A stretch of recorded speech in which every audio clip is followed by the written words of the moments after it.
Hey everybody, welcome to Geekoholics Anonymous, episode 220. I'm your host, Rico, here with my co-host, Dane Cody. live and direct for the second time? Hopefully the whole time this time. Yeah, we're... Knock on wood. We're streaming on Twitch. Long story. Yes. Let's not get into it. Let's not. If you've never been here before, we get together once a week, talk about video games, TV, movies, and or whatever the hell we like. Primarily video games. And this week, a whole lot of video games. So many video games. Are just back from Our PAX West. extravaganza. Oh my god. Is it ever going to be a PAX extravaganza? PAX I can see I can see almost 20 games on my list. Oh, dude, I have like 20 games in the first day. So this show is going to be a little itty bitty different than a normal episode. There's some news, nothing too crazy. We'll talk about the Nintendo Direct, and I think that's about it. We did a little tease of PAX while we were at PAX. Now this is like meat, potatoes. We're gonna give you all the deets. This is the full meal deal. Exactly, because we were lazy / busy at PAX, and even though we wanted to record, busy. It just we were out didn't making. We're out there making moves, you know. We were out late every night, hanging out with friends, and it's not just video games at PAX; it's making personal connections. So, somebody had to keep Gary Witta in line. We got back to the hotel really late, and the several nights that we thought we'd probably record another podcast, like, nope, just didn't really work out. Exactly. Yeah. Housekeeping. Housekeeping. God damn it! Make sure to join our. Make sure you can thank Teacup for that. God damn it! Make sure to join our Discord server. Yeah. bit.ly/gap Discord GAPDISCORD. Gap Discord /gap Discord. That's where we take the conversation offline. That's where a lot of our messing around, goofing around, interacting with our friends and community, and essentially continue the show when we're not streaming or recording. So make sure to join the server if you like what you hear. Also, remember to follow us on, well, I'd say Mixer, but fuck Mixer right now because it's not working. Just right now. So quick for this week. Quick update. Just because everybody's going like, what the fuck is going on? So Mixer made a change today, and if you're not a partner already, you gotta go through this whole thing where you gotta wait 24. You gotta submit your thing, and then you gotta wait 24 hours before you can get your stream key. So both of us forgot about that. So we went to start this show, and I couldn't get my stream key because I hadn't waited the 24 hours. Anyways, we're here. We're on Twitch, coming at you live today. Next week, we'll be back to Mixer. Or if Dane gets off his lazy ass, next week, it'll be on both because I can do that. Which is weird because, like, I recorded last night, like not even 24 hours ago. Seriously? Yeah. Like I said, it was the change was today. So it was the 5th. But we will be here, obviously. So twitch.tv/Geekoholics. And next week, probably mixer.com/Dane Cody. Not 100% sure. Or Geekoholics Rico. We'll see. Yeah. So I just had a weird noise behind me. I don't know what that was. Anyway, let's get back on track here. Ghost. PAX special episode. Special episode. Okay. God damn it. Knew this would happen when we started streaming. Dane's effing around with his camera. Like I said earlier, this is a special episode, primarily PAX. We'll get into a little bit of news after we talk about what we experienced at PAX. So I'm not really going to go over our outline because this is not going to be our regular podcast show outline. No. So last week when we were at PAX, we actually did record like a day 0 the night before when we went to the ID at Xbox event and the Tiny Build press conference. Press conference, yeah. Yeah. So PAX is 4 days in Seattle. That was day 0. Video games, board games, virtual reality, geeky music concerts, you name it. It's a giant convention. I think it's 65,000 people plus attend. Something like that, yeah. It's a lot of goodness. All the big devs and publishers are there. Nintendo, Sony, yada yada. It's E3 for the people. Right. So I mean, that was the whole point, right, when they started it. And it's in our backyard. So PAX is like one of our huge big events for us. So we get to see a lot of stuff. On Friday, we started off the day during our early access media time. That didn't happen. Oh, wait, that's right. Because for the second year in a row, PAX did not open on time and we did not get early access. No, we didn't. Which was kind of lame. But we did get it on the other days. So yeah, luckily this year, it was a half an hour that we got in a half an hour early every day, which kind of made up for the fact that we didn't get any media hour at all on Friday. Whereas last year, what did we get? 15 minutes and then nothing the next. Yeah. So it's really cool because there is a lot of stuff that, as cool and popular as Dane and I are, not all devs and publishers are taking appointments. One, either like lack of manpower, or they just are like, nah, E3's for you guys. This is a fan-focused event. So it's one of two things, right? Yeah, or they just also it's a lot flew back from Gamescom and they're like, forget that noise. We're going to let our people have a rest. Yeah, they're like, fuck it. We don't want to schedule appointments and shit. So there's that too. Yep. So the media early access is nice for the couple people like Square. We didn't manage to get an appointment to see Final Fantasy VII, but we used one of our mornings to basically go straight to that one morning. Yep. And yada, yada, yada. Anyway, enough of behind the curtains. Sure. Friday. What we didn't get that. What did we play? We went to Iron Man VR right off the top. Yeah, we did.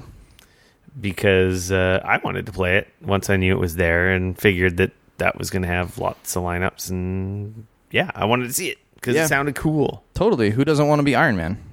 Right? Everybody wants to be Iron Man. Exactly. That's why we were there. I am Iron Man. What did you think, Dean? I thought it was cool. It's definitely a PSVR title. So it's a little bit obviously lower fidelity like PSVR. Not that that's a terrible thing. I think it controlled surprisingly well. I mean, it's a super early, like it's like the first, probably the first 5 minutes of the game, 10 minutes of the game. Like it was not a super long demo. It was like 15 or 20 minutes. Was it? Didn't feel that long. Yeah. Yeah, because it was so awesome. And it's neat because you have to kind of juggle using your repulsors in your hands to stabilize and like kind of angle where you're going. But you also have to use your hands to shoot stuff. To blast. So it's kind of like this trade-off between like I'm flying and then I'm shooting and then I'm shooting and flying. And so it was neat. I won't lie, like as somebody who had a really bad fall earlier on in life, when I shot up off the ground for the very first time, there was a really big feeling of, oh, this is not good. But then luckily that quickly dissipated and it was fine. I didn't have an issue with the rest of the demo at all. So, which I was very happy about because that could have been really awkward. No, I liked it. I thought it had a lot of potential. Like I think it felt good to fly around. Like I was just, at first it was a little weird getting used to it, but like by the time the end of the demo was getting near to finishing, I was like flying like through the tunnels quite easily, and then charging up my repulsor blast and destroying the enemies. And then there was the punch too, which was which was kind of cool. Yeah, that was really cool. You did like a flying lunge forward punch, but they got used to flying, and then they like, okay, we'll whip out some drones, and then they got some like more advanced like combat drones, and this is all like around Tony's mansion, like over the waterfront, and a bunch of like rocks. So it was definitely like the training. when this game comes out, it's probably like the intro mission. So Yeah, that would be my guess, because it totally felt like seems this like it was the opening of the game. Yeah, this is like the training, sort of showing you how things work and stuff like that. I thought it was cool. They didn't have a release date, Yeah, so I'm hopeful for it. I think it had a good feel. Oh, yeah, I will. I'll yeah, pick it up for sure. definitely. For sure. It was pretty neat. It was fun. Yeah, Who doesn't want to be Iron Man? exactly. What? After that, the public came through, Yes. and we were in the Sony booth. Actually, when I have a chance in the next couple of days, I'll start posting some of our photos. Yeah, you should get our on that, website. man. Yeah, and I'll probably post some of our videos. Speaking of videos, I got a few of our my Gears of War Let's Plays on the YouTube channel. Dude, you got a ton of videos from PAX. You should fucking edit that shit and put it up on our YouTube channel. Yeah, that takes effort. See? But anyway, by the time we were done that, the public was in there. Yeah. And it was like the zombie hordes were in there. So it was just like, at this point, we just played whatever was available, and we were in the Sony booth. So Sony every year has, they have their key marquee titles. This year they had a Death Stranding theater demo, which I didn't care to see. I did not go sit in. I don't know if it was anything new. I didn't see any stories online from any outlet saying that it was anything new, so I have a feeling it probably was just what they released at Gamescom. Maybe it was something new, but whatever. I don't need to sit in a lineup to see a video cutscenes. Yeah. Yeah.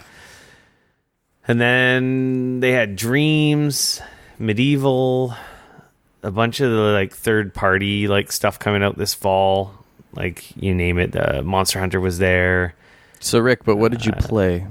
But what did I play? Well, I'm just going through. Yeah, I'm looking at my list, and I'm just going through what we played on Friday. Because if we go into everything that's in that, no, booth, we're not man, going there. I just want everyone to know what it's like in the Sony booth. Like they see, if you posted videos, then they would know because they would see that shit. I'm painting a pretty picture. Okay, using words, Dane. Okay, fine. Sometimes I guess we do have audio listeners. They want to know. Sometimes they got to use their imagination. So anyway, they have a lot of games in there. Yeah, they do. So we wandered in, did a little lap, check out the scene. Like we're at the bar, at the club. Word. And I went and played some Spelunky 2, and Dane was playing Dragon Ball. Dragon Ball Z. Kakarot. But that's how you say it. That's the proper way of saying it. Okay. No, it's not. What'd you think of Spelunky 2, dude? I didn't play it. I watched you play it, and it looked exactly like that. More Spelunky. It's more Spelunky. There's like animals you can ride. They added more. Tell me more. They added more explorers. Okay. There's more traps, more enemies. The graphics look very similar to the old game, but I haven't played the old one in a while, so I don't know if they're identical or better. Or if it's just sharper and stuff. Yeah. Well, it was on PS4 already. Right. That art style and I don't really see how it gets really any different. Fair enough. I heard someone over talking after I played, this girl played. Okay. And her boyfriend's like, I guess the demo guy at the kiosk is like, oh, do you know how to play this game? And her boyfriend's like behind her, she knows how to play this game. She's like over 500 hours. Oh, wow. Yeah. And she like jumped in and was like, holy crap, she does know how to play this game. She was like throwing shit, catching shit, dodging. Like know how to play Spelunky. I did a couple runs. I think I maybe got to like the third stage of the first area. Right. But I was bad. I was like fumbling through like horribly. But it's Spelunky. That game's awesome. That's cool. I really like the first one. We played it on Vita. Like we played a bunch of it on PAX Vita years ago. Yeah. It was fun. I've never beaten Spelunky. It's like It's one of the original like roguelikes. It's a roguelike, right? Yeah. Randomly generated levels. I think they call it, because like I don't know what the difference between like the roguelike and the roguelite. You die, you can unlock warps, which kind of, after certain run-throughs. Because I remember in the old Spelunky, I think I got up to the third world, and then you get like essentially shortcut there. Right. But I think you get better. I don't know if you get a better ending to the true ending if you actually play through the whole thing. Okay. Fair enough. I can't remember. But sweet. Yeah, it was more Spelunky. Word. How was DragonBall Kakarot? Kakarot was it's interesting. It's like a third person sort of action type game. I don't want to call it like an action RPG, but I think it's Dragon Ball Z Kakarot or just Dragon Ball Kakarot? It's Dragon Ball Z Kakarot. Do you say Zed? Hell yeah, I do, because I'm Canadian, and it's Zed. Is Zed Canadian? Am I It's bad British. Canadian? Yeah. Where have you been? Anyways, moving on. Yeah. So yeah, Dragon Ball. It's interesting. It's like a action RPG. You're flying around. Well, I was flying around as Goku. You can jump on your little Nimbus cloud, and it's a giant open world. You can fly around. You see groups of enemies. You come across the groups of enemies, and then it kind of goes into almost a bit like a fighting game, where there's an attack button. There's like it's real time battles. Yeah, it is real time battles. There's like the block. There's the attacks. There's your charge shots. So you're like shooting fireballs at the guys, and then you can charge up for like big kamehamehas and things like that. And like it's pretty cool. Like I'm not gonna lie, like it had a really good flow to it. So I flew around in the world. You can jump on the cloud. You don't have to be on the cloud. You can also just fly around because you're freaking Goku and you can do that. There's a level system. So like when I was playing, I think I was like level 5 or 6. So it was fairly near the beginning of the game. In the demo, it was like timed. I think they gave you 15 minutes. And then there's so you can I had an opportunity to kind of mess around, fly around the world a bit.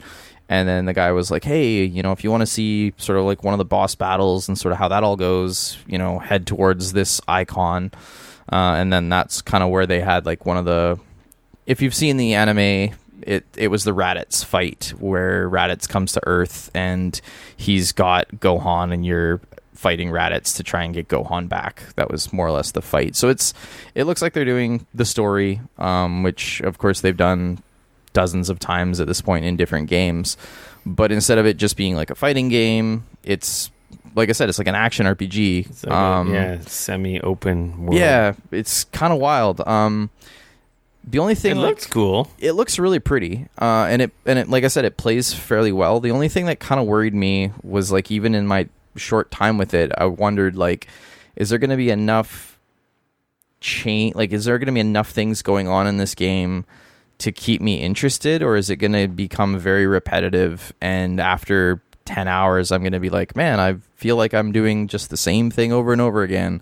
So yeah, Dragon Ball Z Kakarot seems like I'm cautiously optimistic. I feel like I'm a little worried that it could be very repetitive, but at least what I played, thought it was pretty fun. So we'll see once it finally comes out.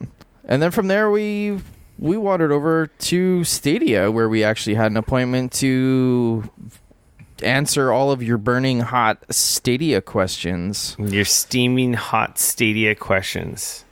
Your streaming hot Stadia questions? Steaming hot. Streaming. That's much better. There you go. So we got our hands on with the controller. Yeah, so they download the service. So they had two things set up. They had it set up on a phone, on a Pixel, on a Pixel 3 with a controller, phone. And they were streaming. It was streaming via hardline, so they had a USB 3 to Ethernet adapter plugged in. So it was a hub. So the phone was hardwired, and the controller was basically hardwired to the phone. Yeah, and I'm sure part of that had to do with like the fact that we were in an area and they were going to be playing it all day long, and batteries and so on and PAX, so forth. Where like cell phone signals and Wi-Fi are like a black hole of death. Yeah, that. And then they also had it set up on a big like television, 4K TV, like a 4K TV. He didn't say whether or not the stream that we were watching was in 4K. No, he said it was in 1080p. Okay. So yeah, so they had Mortal Kombat 11 on the phone, and then they had Doom Eternal playing on the Stadia, the television. So yeah, that's a very. We both played both. What'd you think of like Stadia running on the phone? Like it looked gorgeous. The controller felt nice. I was super impressed with the controller. I thought it was a lot nicer than I anticipated it to be. I wasn't expecting it to feel as good as it did. I was expecting it to feel cheap and crappy. Like, I would say it felt very similar to an Xbox One controller. Yeah, it felt just comparable to one of the first party controllers for sure. Yeah. PlayStation or Xbox. It's kind of like a little bit of both. Yeah. It didn't feel like a cheap third party controller. Yay. Which was nice. Like, it just felt good. Yeah. Like, obviously, I still like the Xbox and PlayStation ones better. Mm-hmm. You know when you aren't using one of the first party controllers, you're always like, what's this? Like, your hands almost like reject it. Like, ugh. Yep. I didn't get that with the controller. It felt fine. Yeah, like, it felt really good. I'm like, I can use this. Mm-hmm. On the phone, Mortal Kombat looked fucking unreal. Not going to mince words. It was beautiful. I'm like, wow. This is not a phone pretending to be like a console. This is the console game. Yeah, totally. It looked so vibrant and sharp. It was ridiculous. Like, I was like, are you kidding me? Are you real? And it played quite well. It may have hiccuped once for me, like split second like hiccup. It was over so fast that it wasn't like anything annoying. And I think the whole point of them demoing with Mortal Kombat 11 was to like demonstrate the responsiveness, because clearly a fighting game, that's pretty important. Mm-hmm. That's very important for a fighting game. Yeah, it was great. I won. I pulled off a fatality. Yeah. I'm like, yeah, I can play my games like this, because that looked really, really good. Yeah. No, clearly it's in like a optimal like setting. Real world is probably going to differ a little bit, but man, like it was pretty impressive. At least looking, for sure. Like, if it doesn't have like a lot of blips and hiccups when you're at home, it's pretty impressive. Because that's one of the biggest things I want the service for, which is the thing which is something we might be getting from Xbox with the xCloud. Right. Is that I want to play my Destiny on my phone when I have a quick minute, my character, my save, my grinding, when I'm away from home. Right. No packing up the fucking PS4 or the PC if I'm holed up in a hotel room for training or for work or something. It's like I got my games, the good versions of my games. Totally. So that's the coolest thing I look forward to with the service, right? Yeah. I mean, obviously, like, the only thing that I would be concerned about, like you said, like, oh, I'm in a hotel. The problem you're going to run into, of course, is bandwidth, though. Yeah. I mean, like, the numbers they were giving to us were surprisingly good, but the thing is like, even the hotel that we were at on the weekend, like, we were getting like 1.5 down is what was given to us for free. So without spending more money to get 5 or 10 or whatever up. That's really interesting, because the Chromecast stuff in our hotel room worked perfectly fine when we were streaming like the keynote and stuff. That's a different thing. Yeah, they're doing some exceptions. Yeah, they're doing like the Chromecast and stuff that they have built in and whatnot is running on a different network than the one that your phone and stuff does. And so your phone's just acting as a remote control in that instance. Exactly. So had we had a Stadia in our room, it probably would have been like.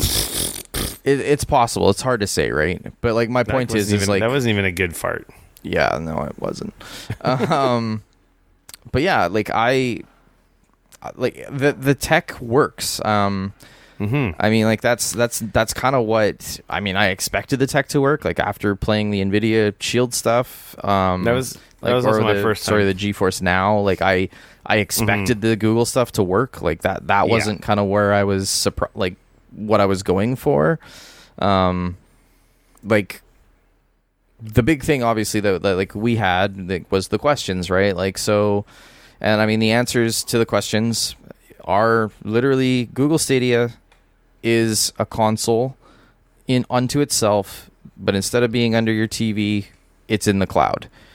So the Stadia Pro subscription is Google's version of PlayStation Now or Xbox Live Gold. It gives you 4K streaming, HDR, and you get, as part of that subscription, you get the games that they are offering.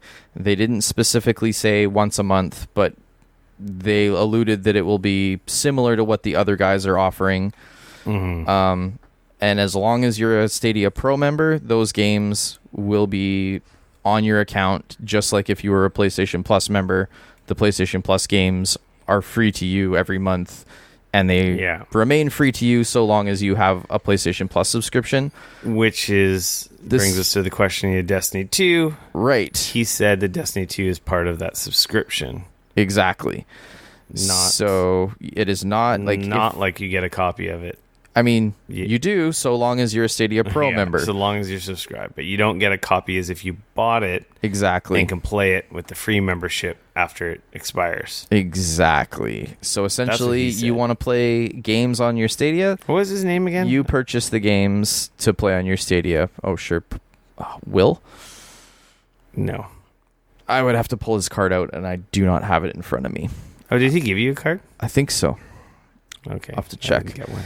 So yeah, he was really cool. So that is kind of the answer. People have been like asking. It is not a Netflix for games. It is literally, think of it as a console, but instead of being under your TV, it's in the cloud. It works exactly the same way as a PlayStation or Xbox. You buy games, they work for your Stadia. If so for example, Destiny 2, when you're playing it on Stadia, you are going to be playing it with other players on Stadia because they don't have cross-play set up, and it's the same thing. Like, just like if you were playing on your PlayStation 4, you're only playing with PlayStation 4 people, and vice versa. So it's up to Bungie to enable that, right? And the cross save. I assume the cross save will come quite quickly. Yeah, they haven't said anything about crossplay yet. No, they said they'd like to, but they haven't alluded to that it's coming. Yeah. So that's kind of the Yeah, we played Doom. Yeah. I feel like I did notice I don't know if it was just what it was, but I did feel like there was a tiny bit of a delay that I felt in Doom. I don't know why. I didn't really feel a delay in Doom. I just playing Doom with a controller is painful. Yeah. He did say that keyboard and mouse will be available. If you have a Chromecast or whatever and you want to plug a keyboard and mouse into it, you can do that. Or if down the road once they have it. How do you even plug a keyboard and mouse into a Chromecast? It doesn't have a USB port. Okay. Then you can't do it in a Chromecast. I'm thinking about it for down the road when they release the on a Chrome laptop through the browser. Yeah, for the Chrome add-on, or on a PC with the Chrome add-on if you want. Yeah, he said it wasn't even an add-on or an extension or anything. Right, you're just gonna go to the website, to the Stadia site, and he's like, you can create desktop shortcuts to your games. Yeah, as if they were a web page shortcut, and launch right into them. Yeah, so that's all pretty cool. Yeah, it was neat. I want to see the tech when it finally comes out. Yeah, it boils down to how's it going to perform in the real world, and that's going to be determined by the quality of your internet at the end of the day, for sure. Totally. So if you got a dual band 5G modem and you're playing, within 15, 20 feet of your access point with a good 5G connection, I imagine you'll have very good speeds, and I imagine a pretty decent experience. Mm-hmm. At the end of the day, anything on wireless is susceptible to noise and interference and drops in performance, and that's not a Stadia thing. No, that's an environment thing. Totally. So clearly, if you're doing it on a hardwired PC or I don't think you can't hardwire Chromecasts. No, because they don't have a USB connection. So it's going to be really interesting to see it in the real world. In their environment, it worked quite well. It looked really good, and it was pretty impressive, and the controller felt nice. Yeah. It felt better than that fucking C40. Yeah, not impressed with that. So, anyway. So that was Stadia. It was cool. I was happy to finally check it out. What do we got, a couple months on that? Yeah, not long. So after that, we went to Nintendo had a press event. Mm-hmm. And I have a feeling we were in the first session.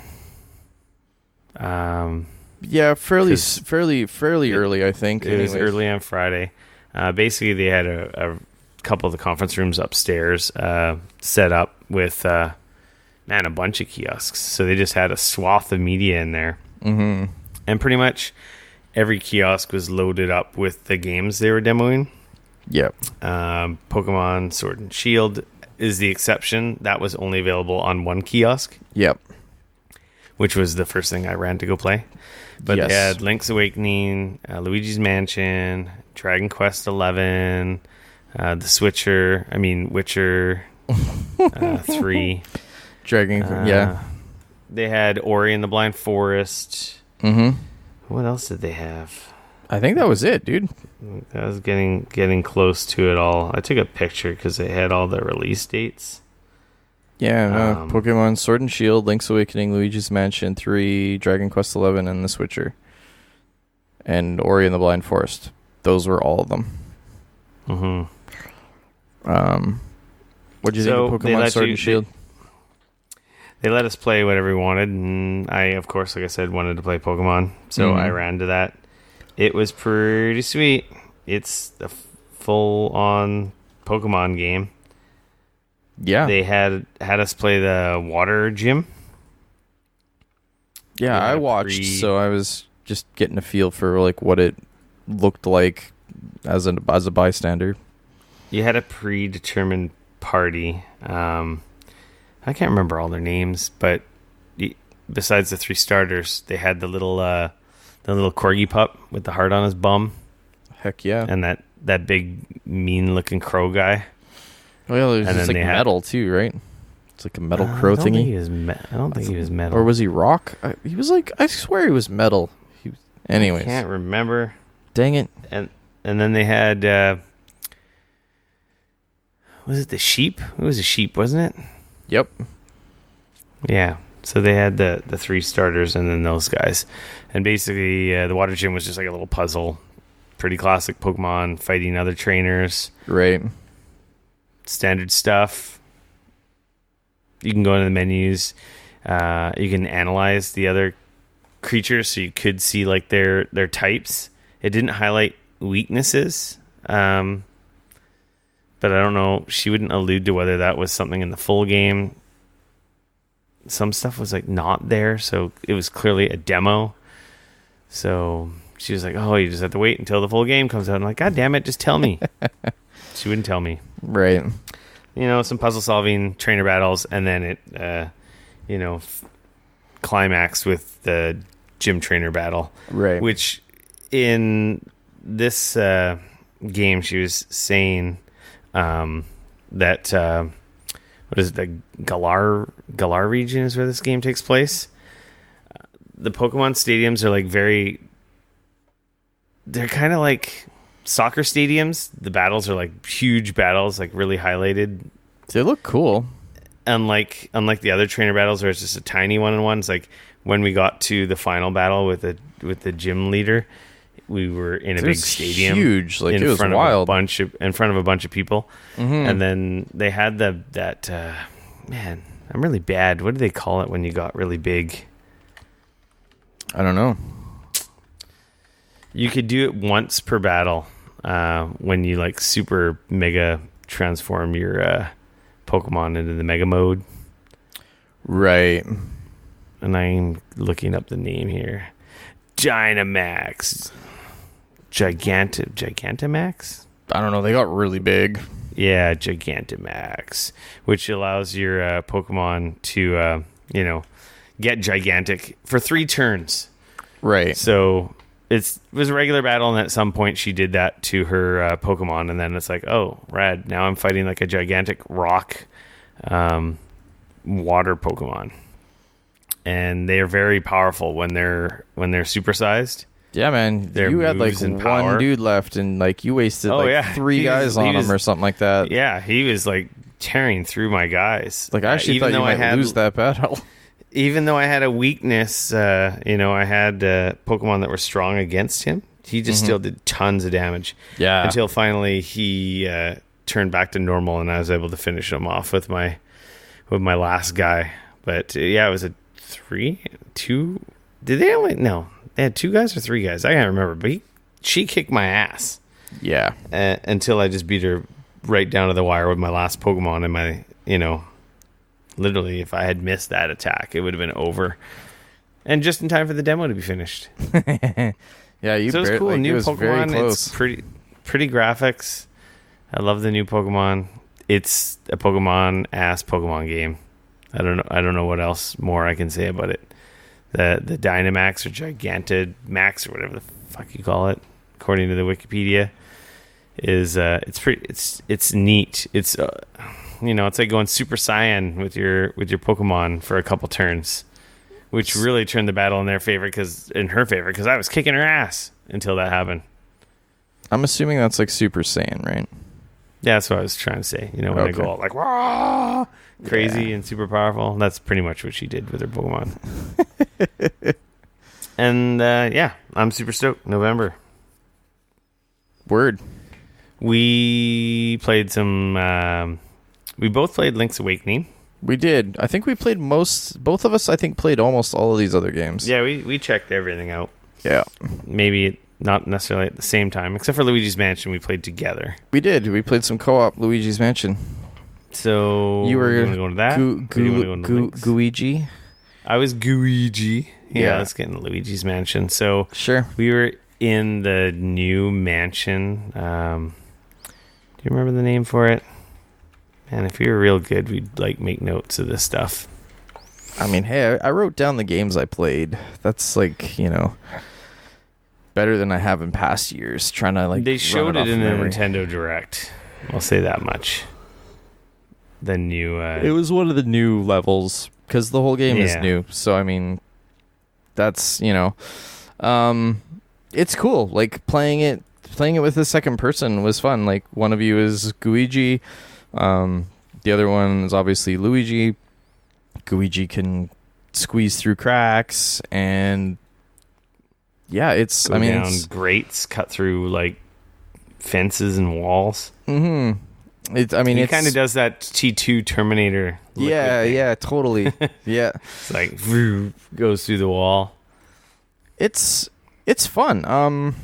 I felt it's pretty awesome. I don't know why. I felt for some reason I kept the way the not the camera, the way that you spin your character, and I don't know if it was just I just need to play more of it and get used to it, but it had a really weird thing where I was trying to aim and it just didn't it's not really a dual stick it's weird control. Yeah, you can go up and down with the right stick, but he rotates like a tank with the right stick as well, but when you're trying to move, it's so weird.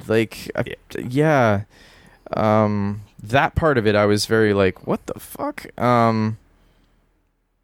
That said, the game was a lot of fun. I could totally see myself picking it up and playing it with my wife or something. Have one of us playing as Luigi, one of us playing as Luigi, kind of going through together. There's it's one of those games that's it's dense. There's a ton of little secrets everywhere. Every room you go into, it seems like there's totally. So you can do suction with the poltergeist. Ghostbuster with the Ghostbuster machine thing. You can blow. It sucks and blows. You can also everyone loves a good suck and blow. You can also shoot these little. It looks like a toilet plunger that you can then use to grab things and pull on them. You basically shoot a plunger onto stuff and then you can suck it up with the vacuum to break stuff or haul stuff. Yeah, there's some and then there's the flash bulb, which you can use to stun the ghosts before you start sucking on them. Yeah. Oh yeah. No, it's a lot of fun. That one I think is really I think the timing on that is really good. Coming out in October, I think is smart. It's that Halloween game. Literally comes out on Halloween. It's a little bit creepy, but it's still light and it's still it's a Luigi's Mansion game. I think it's gonna be really fun. I'm looking forward to it. Like I said, I think it was fun playing together, solving the puzzles. totally. smashing the ghost, stunning the ghost. Have they said if this going to have online co-op at all, or if is that just local? Because like that would be a lot of fun to like play with, like you and I, we could get together and But then again, let's be honest, because Nintendo, so probably not. Then we'd have to fucking change we'd have to give our friend codes out and it'd be a whole thing. It was fun though. I really liked it.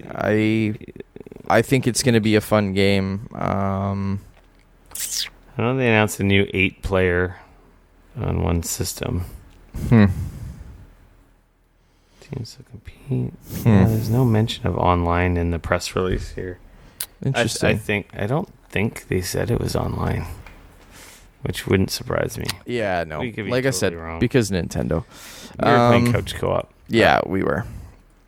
And then we both played Link's Awakening. Yeah. Which was I thought pretty freaking awesome, being a Legend of Zelda fan. Also being a game that I had... Sorry, not to... What?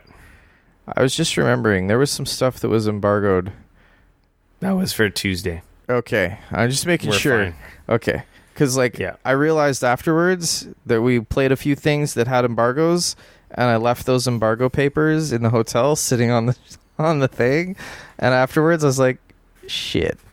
I have them upstairs on my desk. Okay. But good. I remember reading that the Link's Awakening stuff was embargoed for the 3rd. Okay. Just making sure. Which is cool because I've owned Link's Awakening. Yeah, so I didn't play the Game Boy game. No, I owned it and never beat it. Okay. I feel like I own it. Did it ever come out on Virtual Console? It maybe did. Did it come out on like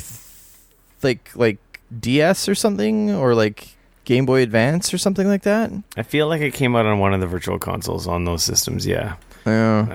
I feel like I might own it there too, but it could be on crack cocaine. Dane's making a sad face. Not that anyone can see it. His drink is empty. Yeah.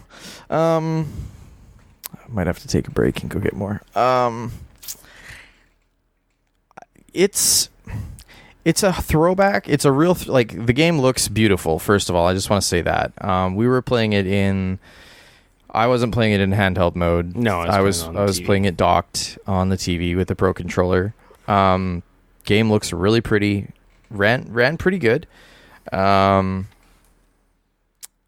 It's that. The only thing that worries me is it's a real throwback to that old school Zelda with the very obtuse puzzles and stuff.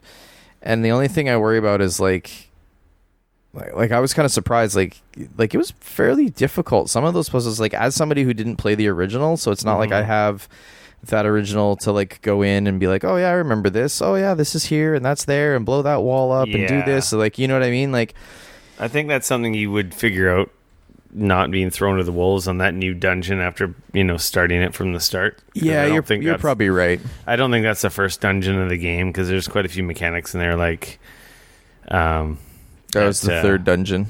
Yeah, so that's the thing. It's had it been the first, you would have.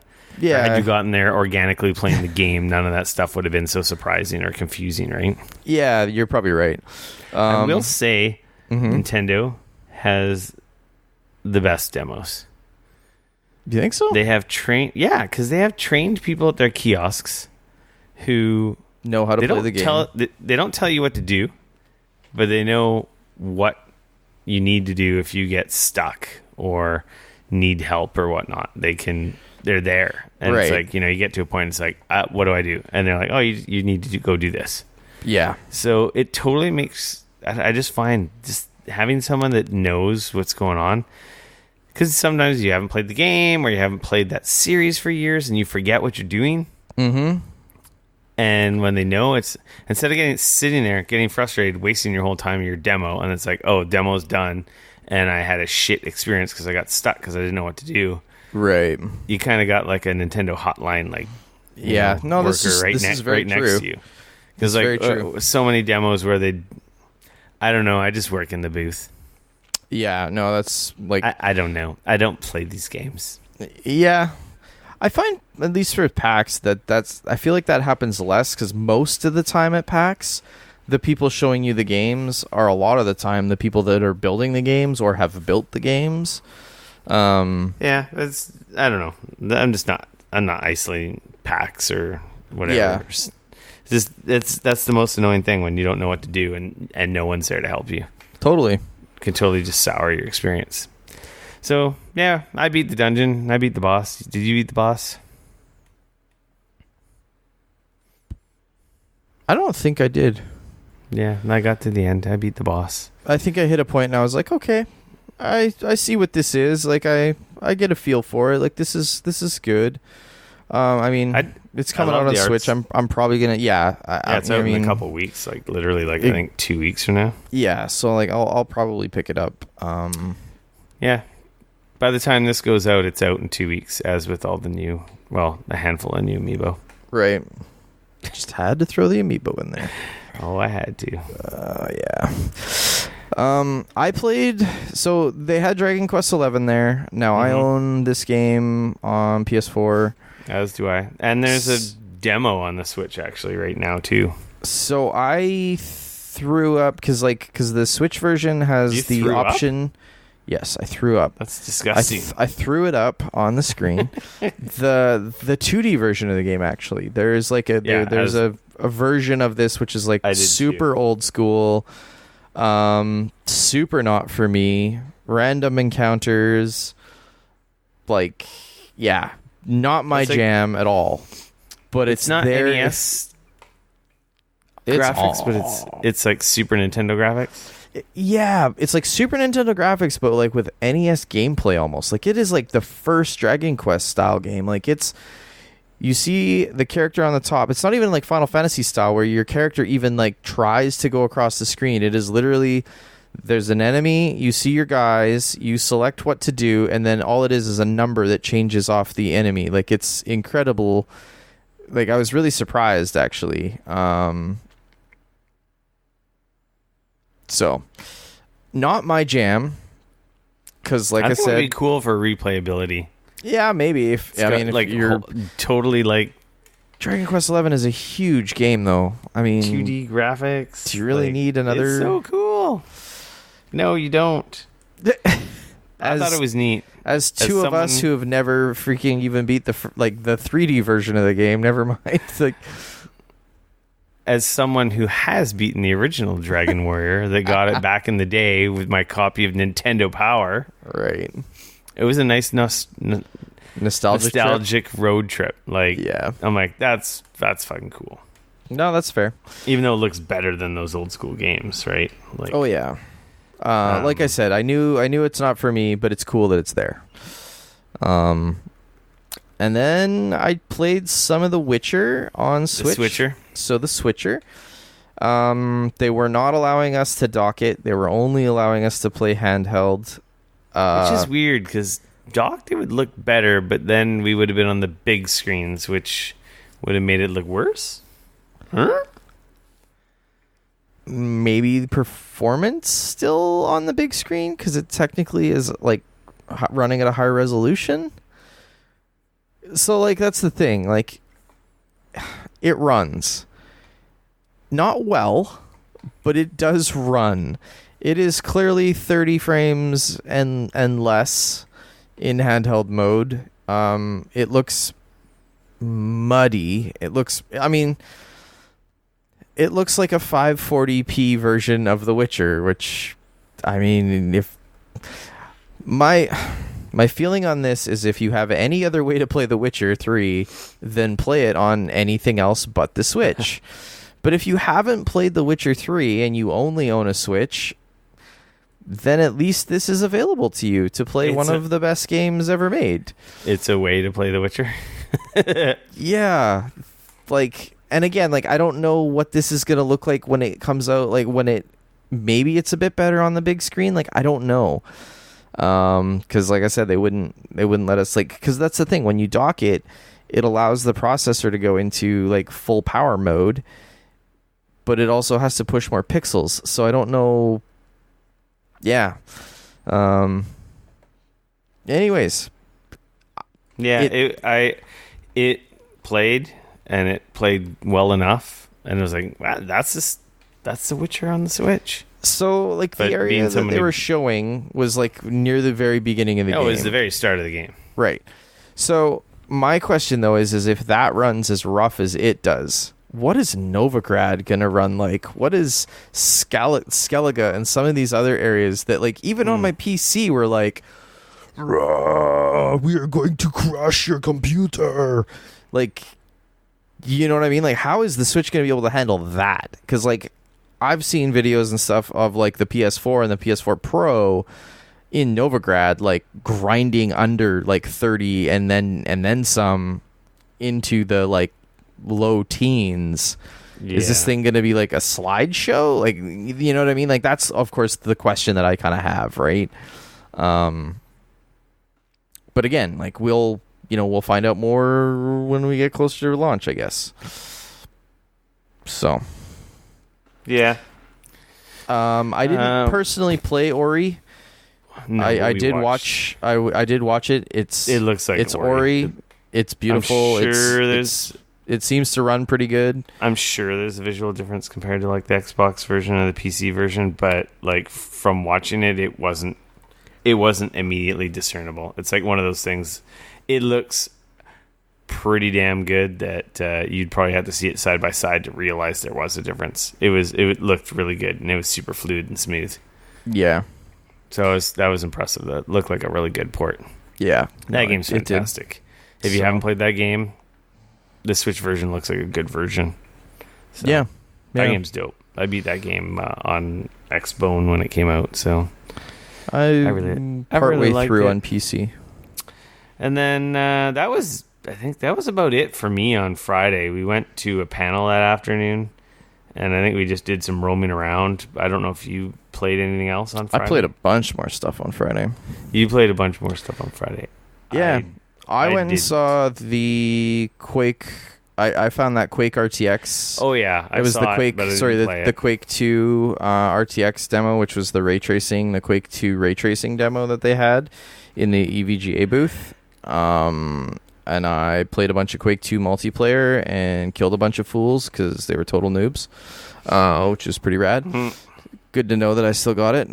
My rockets still fly straight and hard. It looked cool. It was neat. I would never play it. Yeah, that's the thing. Like, it's one of those things where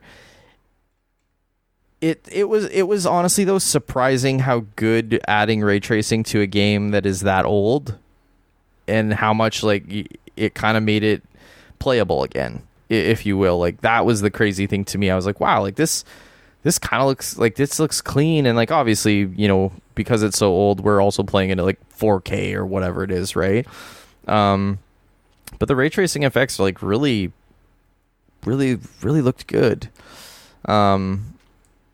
And then I played a little game called Warlords Stronghold, which was... How would I describe this? It's like a game... It's like a base building game. Like, so you have to, like, build, you know... it's like a city builder mixed with... So the demo that I played... Yeah, I know. What's the name again? Warlords Stronghold. It's... So the guys that do the Warlords games, there's been a few Warlords games, and they're also the same people that make the Stronghold games. They kind of are putting them together. And the demo that I played was essentially you have a city... So... You have, like, a city and kind of a territory, and you have to build your city, and you have to build walls, and you have to build fortifications and things like that, because in the demo that I was playing, I had to survive for, like, 15 minutes or whatever it was. And then there's, like, hordes from neighboring tribes that were... Because this was kind of like a Shogun era... It's a RTS castle sim. Yes. So, like, I had a castle, and like Firefly I had Studios. walls, and it was very good. And I'm describing it very poorly. It was a lot of fun though. They were attacking, and the cool thing is like you had these neighboring warlord factions, and you could use them to send you supplies and things like that. But then you also had to be worrying about building troops and building your castle because you had the enemies that were trying to come at you to destroy you. So you had to put in fortifications. You had to, be building an army. You had to kind of be like making sure you were keeping track of a ton of different things like that. It was a lot of fun though. I really actually enjoyed it, and I'm actually really kind of looking forward to playing more of it when we get closer to release. It was a really neat game, and I'm not really doing it justice. I honestly go check it out if you're into RTS games. I think it's going to be fun. That was Warlords Stronghold. And then the other game that I checked out that day was a little indie game called Fallen Angel, where this was like not really a 2D, it's like a 2D kind of isometric style where you play as Lucifer and you're trying to get out of, I think it's out of hell. Like it's weird. Anyways, you're Lucifer. You're playing, the fallen angel, and it's kind of got a really cool like pixel style to it. Fallen Angel is a pretty general search on Google. I know, totally. Let's see here. I'm just trying to quickly pick up here. Yeah, I know there's like a whole bunch of different. Yeah, I have no idea. Be careful. Be careful when you search for that game. Apparently, there's some bad games that may or may not be. Anyways, this one in particular, I believe, is coming to Steam. I believe that's what he said. It was an indie game. There was only like 2 guys that were building it. One of the guys, the programmer, was from Brazil, and the other guy was from the US. Brazil. Yeah. It was a neat game. It played really well. It was planned release date June 2020. Does that sound right? I think I found it on Steam. Yes, I think that's the one. That sounds right. Red text. Yes. It's a pixely looking kind of game. Yep. Total pixel art. You run around. It's like a melee kill stuff. Kind of fighter. Yep. It's like a melee. You have some ranged attacks. You level up a little bit. You're getting more powerful. Has a little bit of it's quite difficult. I don't want to say Dark Souls because it wasn't quite that difficult, but it's definitely kind of straining that. It's like a 2D action adventure game. It was cool. It was neat. The indie scene up there on the 6th floor. Yeah, you're like a guy, and then you you transform and get your devil horns. Yep, you turn into, like I said, you essentially turn into Lucifer and like rawr. Kick some ass. Your human form and then your demon form. Yep. When you kill enough stuff, that's exactly what happens. Mm-hmm. It's neat. And yeah, that was more or less everything I think we played on Friday. Oh, okay, that's all you played? Yeah. You said you played a bunch more. I was like, well, just kidding. So yeah, and then we went to the indie panel that Greg Miller from Kind of Funny Games. Yeah. It was like 10 games you should check out. I believe it's probably on Twitch or YouTube somewhere. It's absolutely on Twitch. They streamed it live. I'm trying to. It was the Greg Miller indie, or the Kind of Funny indie showcase for PAX 2019. Feel free to Google that, find it. It's not too difficult. I feel like we played a couple games from that. Oh yeah, we definitely did. But I don't have them in my notes here. And that is absolutely the game that I was thinking about. Just FYI. What's that? The Fallen Angel one. Next day we played Saturday. We were like, ooh, what are we going to do? We went and played some Final Fantasy VII Remake at the Square booth. Hell yeah, we did. After a little bit of confusion and kind of annoyance. We got in To the first group. So, Rick, did this make you weep? No, it did not make me cry like the other guy that was in our theater demo. But it did give me like chills down my back. It was quite a nostalgic trip because it had the music, remixed from Final Fantasy VII. Totally. And I ran a video game store when Final Fantasy VII came out, when PlayStation 1 was in its heyday. That was a huge release for us. I remember like probably one of the biggest games that it's one of the biggest games that's ever it's one of the biggest games that's ever been created, really. It was crazy. Like, I just remember we had so many copies of it, and everyone wanting it, and it was like this big. It wasn't like a generational leap because there was lots of great games with awesome graphics and whatnot, but with the amount of cutscenes and discs and just seemed to be like another level of like, oh wow, like it was kind of like when you played Metal Gear Solid for the first time. It was like, holy shit. This is what video games can be. It's not just run and jump and squish stuff on their head. I'm trying to remember. Did those come out the same year? Or was it one after the other? I don't know. But either way, it was... Final Fantasy VII holds a special place in my heart. Yeah, I hear you. So when we played the remake, I was a little giddy. And like I said, I literally got chills down my spine when playing it because the music and just seeing this world that I remember playing in shitty like triangular polygon graphics, chibi characters. Yeah, it just looked so beautiful, and the music was so it's third person. It's not static areas like the original. It's like full on 3D environments that you're moving through. The combat is real time with like kind of a pausing mechanic when you are choosing to do special moves or use your magic or items. Basically, you jump, you dodge, you block, and you can bring up the menu to use items, cast spells, or use your abilities and or your limit breaks. The limit breaks build up as you take damage. When you normal attacks, it allows you to do your abilities. Yeah, the abilities as you do it, normal attacks builds up your ability meter. And then depending on what abilities you use, they take 1 bar or 2 bars.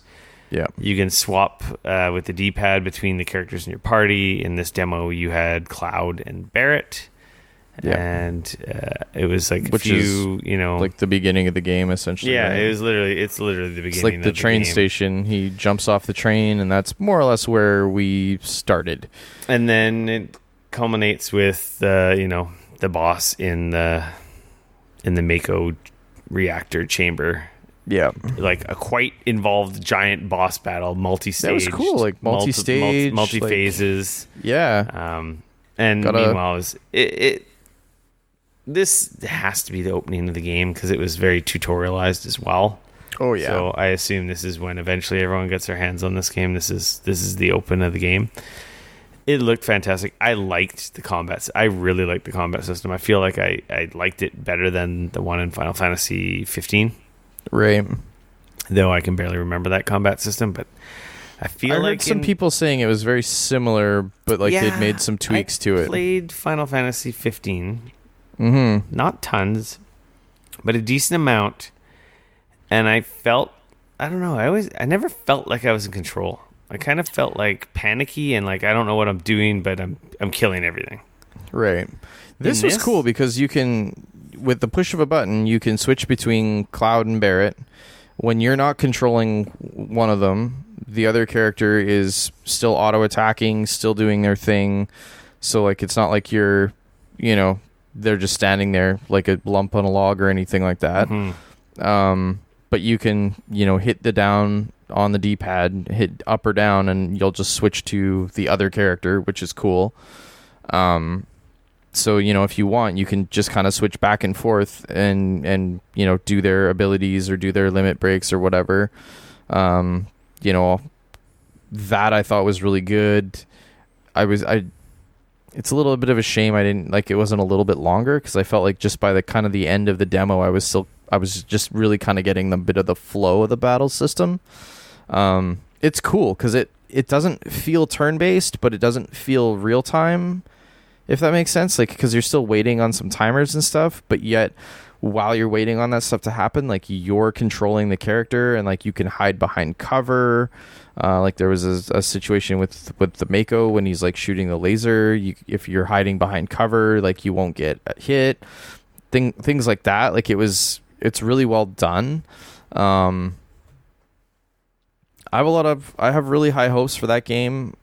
I'm a little bummed out because obviously they've said this is literally essentially episode 1 of who knows how many at this point. Yeah, that's the only disappointing thing is like how many years is it going to take them to like actually release this whole game? Like we have no idea how far along they are. Like this is, we know that episode 1 is finally coming out, and I believe they've said like this is the first disc. I can't remember, but they've said sort of what's going to be in this first. I use game loosely, but that's kind of my only concern is like, man, like is it going to be 5 more years before we actually kind of get to play the whole thing? Do we wait? Do we just do you hold off and just play all of it, or do you kind of buy it in the bite-sized like, you know what I mean? Like that's the kind of stuff that I kind of wish I had answers to or knew a bit better. Because like that would be a huge bummer if it's going to be 3 years in between every time they release one of these or longer. Like that's, I mean, how long has it been that they've been working on episode 1 here? Like it has been a long time. I mean, maybe now that they kind of have a flow and the engine and everything sort of sorted out. Yeah, is it early? Is it March? It's early next year, right?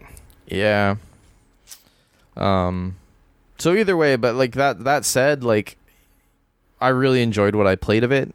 It's a little bit weird because it is very much, it's like on one hand it is very much the Final Fantasy you remember, but on the other hand it is not the Final Fantasy you remember. It's like the story is the same and the characters are the same, but the game is quite different, if that makes sense. Like it is not that turn-based. It is not that same thing. But I don't necessarily think it's a bad thing. But I think there's definitely going to be some people out there that are going to... Like, it's kind of amazing because we finished the demo and the guy to my left, he literally broke down and started weeping. And I don't mean like had a couple tears. Like he was sitting there almost ugly crying in the booth, like full on... That's how hard it hit him. So like, and obviously like that's, I'm not trying to pass judgment either. I did think it was kind of funny though, to be honest. It was hands down the biggest thing on the show floor. Yeah, the lineup for that was insane. They were giving out, you had to get there to get tickets for a time to return, and literally like as soon as the doors closed, within minutes the tickets were gone every day. Yeah. That and the Nintendo booth. Because the Nintendo booth's reservation system was filled within 20 seconds, apparently. Yeah, it was pretty crazy. That would have been really frustrating. They must have had standby lines. I didn't really ask because we got to play everything, but whatever. I'm trying to find the PAX Rising games because we played a bunch of those games and I didn't write them down. Good job. Yeah, it's really annoying because one of the games coming after the next thing we talk about, there was a bunch of stuff there. So that was yeah, I really liked it. That was Final Fantasy VII I love Remake. the combat. It looked amazing. I was super impressed. So then after that, we were one of the first people in North America to get hands-on and actually play some of the new Avengers. What?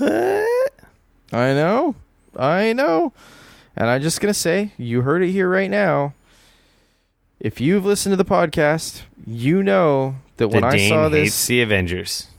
When I saw this, when they released the footage, I was like, what the fuck is that? That looks terrible. It was a terrible video that they released. Then they showed some other footage, and I was just like, this does not look good. Ladies and gentlemen, now that I've had some time to actually play it, I've more or less done a whole 180, and I really liked what I played. It plays a lot better than it looks in those videos, let me tell you. It wasn't on the show floor. No, it was not. It was a closed-door demo. Yeah, behind the scenes. Nothing we saw was NDA'd, which is kind of nice. Yes. Which we probably should have gone immediately back to our hotel and recorded a video and talked about it. But hey, probably we suck at this. We're getting there. Baby steps. I put a link in the show notes to the video gameplay reveal from Marvel, which is basically the intro training mission of the game, which is what we played. Yeah, we played it was the first 20 minutes or 25 minutes or something 20, like that. 20 minutes, 30 minutes, depends how fast you are, right? For sure. It basically it's the intro of the game, it's the training level of the game, it's all 5 characters that the game is going to launch with, which is kind of interesting because they say all 5 characters. But then unless you've been living under a rock, spoiler alert, Captain America dies in the intro of this game. So Captain America must not be dead, because why else? Should just say 4 characters, right? Because you don't just play him in the intro of the fucking game. So clearly he's not dead. But yes, I mean, so you start off with Thor, and he plays a little bit like Kratos from God of War. He plays very much hammer, very much like Kratos, which isn't surprising because the gameplay director one of the guys who worked on Kratos at Sony Santa Monica Studios is at Crystal Dynamics. Yeah, Crystal Dynamics, and helped them work on this. I don't know if it was a permanent thing or if he just went there to help them tighten it up. Right. But yeah, he felt great. It makes sense. How do you say it? Mjolnir? Is that how you say it? Mjolnir. I gotta say though, I could not help but think, especially with Thor and especially with the Hulk, those dudes are fucking dead. Oh, they're murdering people. Oh my gosh, when I was playing as Thor and I'm slamming the dudes into the cars and hitting them with the lightning and everything else, I was like, man, these guys are getting fucked up. So the game kind of doles stuff out bit by bit with each character as it eventually progresses to you understanding all the systems with Black Widow at the end. So it's what is it? Thor. You start with Iron Thor, Man, then you transition Hulk, into Iron Man, Captain America, and then Black Widow. Was that the order? No, you finish with Captain America. Do you finish with Captain America? I feel like you finish with you go to Black Widow, then you go to Captain America, then you go back to Black Widow. Oh, you go back to her. That's right. Yeah, it finishes with a boss battle. Because she's running and you're chasing the dudes, and then at the end you have the boss battle with Taskmaster and stuff. So it's basically all. This applies to all the characters. You got a light attack, a heavy attack, a dodge, a jump. There's a jump, right? Yeah, jump. You got a special. It's kind of Batman-y combat. You've got multiple skills on cooldown. That I don't know if they're just on timers or is it as you do damage. I can't remember. I think it might depend. Some of them might be on both of those things. I know your super move, I believe, is just on damage. Did you figure out how to use Iron Man's rockets? I did not. No. Did you? Yeah. No, I didn't either because apparently I didn't really mess around with it. I didn't mess around with the D-pad, and the D-pad changed your skills, and they're like, "Well, Ed, you messed around. You may have discovered that you had other abilities that we just didn't show you." Totally. God I damn did it! Not. I know.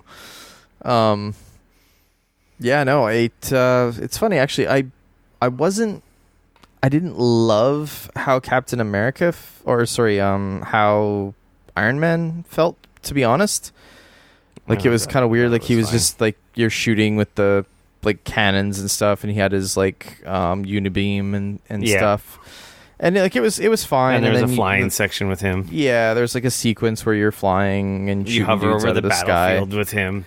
I think that was kind of that's what it would feel like when you were, because you didn't hover over the battlefield with Thor, but they said you can. Yeah. So I think that was kind of just demoing the different kind of play styles more than anything. Cause totally. I imagine they were just playing more the crowd control ranged combat with Iron Man. Though you don't necessarily have to be ranged with him. You can be melee with him, just like all of them. Yeah. Because I guess Hulk is really the only one who doesn't have range, but he could pick up anything or like tear the environment apart and throw stuff. So so he has his range is a little different than the rest of them. But if you look at the link, which I just found out works on crappy Apple Podcasts, according to Aquatic Zero in the Discord, because he posted a picture saying, links work. I'm like, oh, well, that's new. They updated that. Sweet. I posted the video, and basically we played everything they show here. Yeah. From using the special moves, the light and heavy attacks, the counters, the dodging. It felt very Batman-y, I will say, when you were with the melee character like Captain America and Thor felt very Batman-y to me, and Black Widow. I felt like it was less like Batman is like super. Yeah, you're not super like snappy sliding totally across the screen. Yeah, into like your next attack. Like this definitely had a more. It didn't feel as rigid as Batman, if that makes sense. Like it felt not better. It did feel different to me though. Like I don't know. It felt good. All of them felt really good. Hulk, you like friggin' grab a guy and use that guy or girl to smash other people.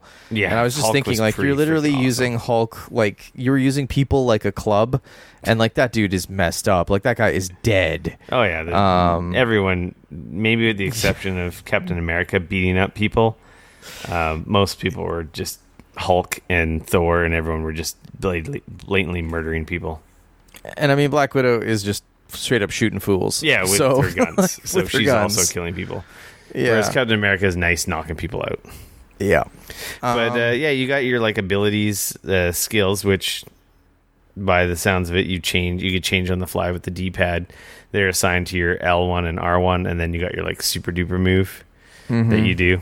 And there is like besides what they showed us after the demo was done, like check out the video. I think most people have seen the video. Yeah. We played all that. So everything you saw was playable.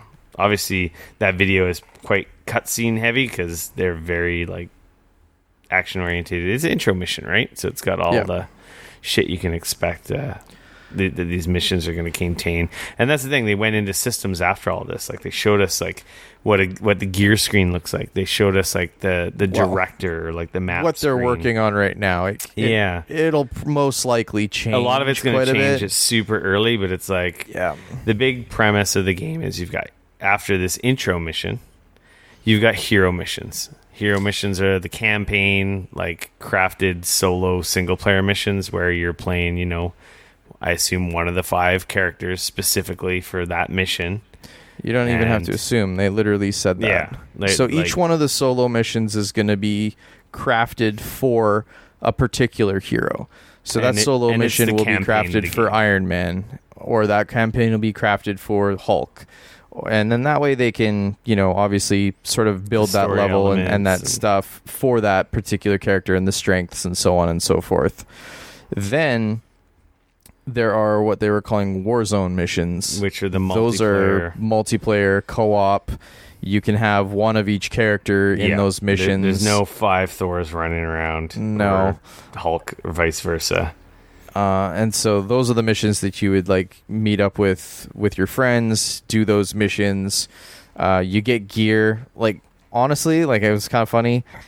It's a little bit like Avengers Destiny. Oh, it's super Avengers Destiny.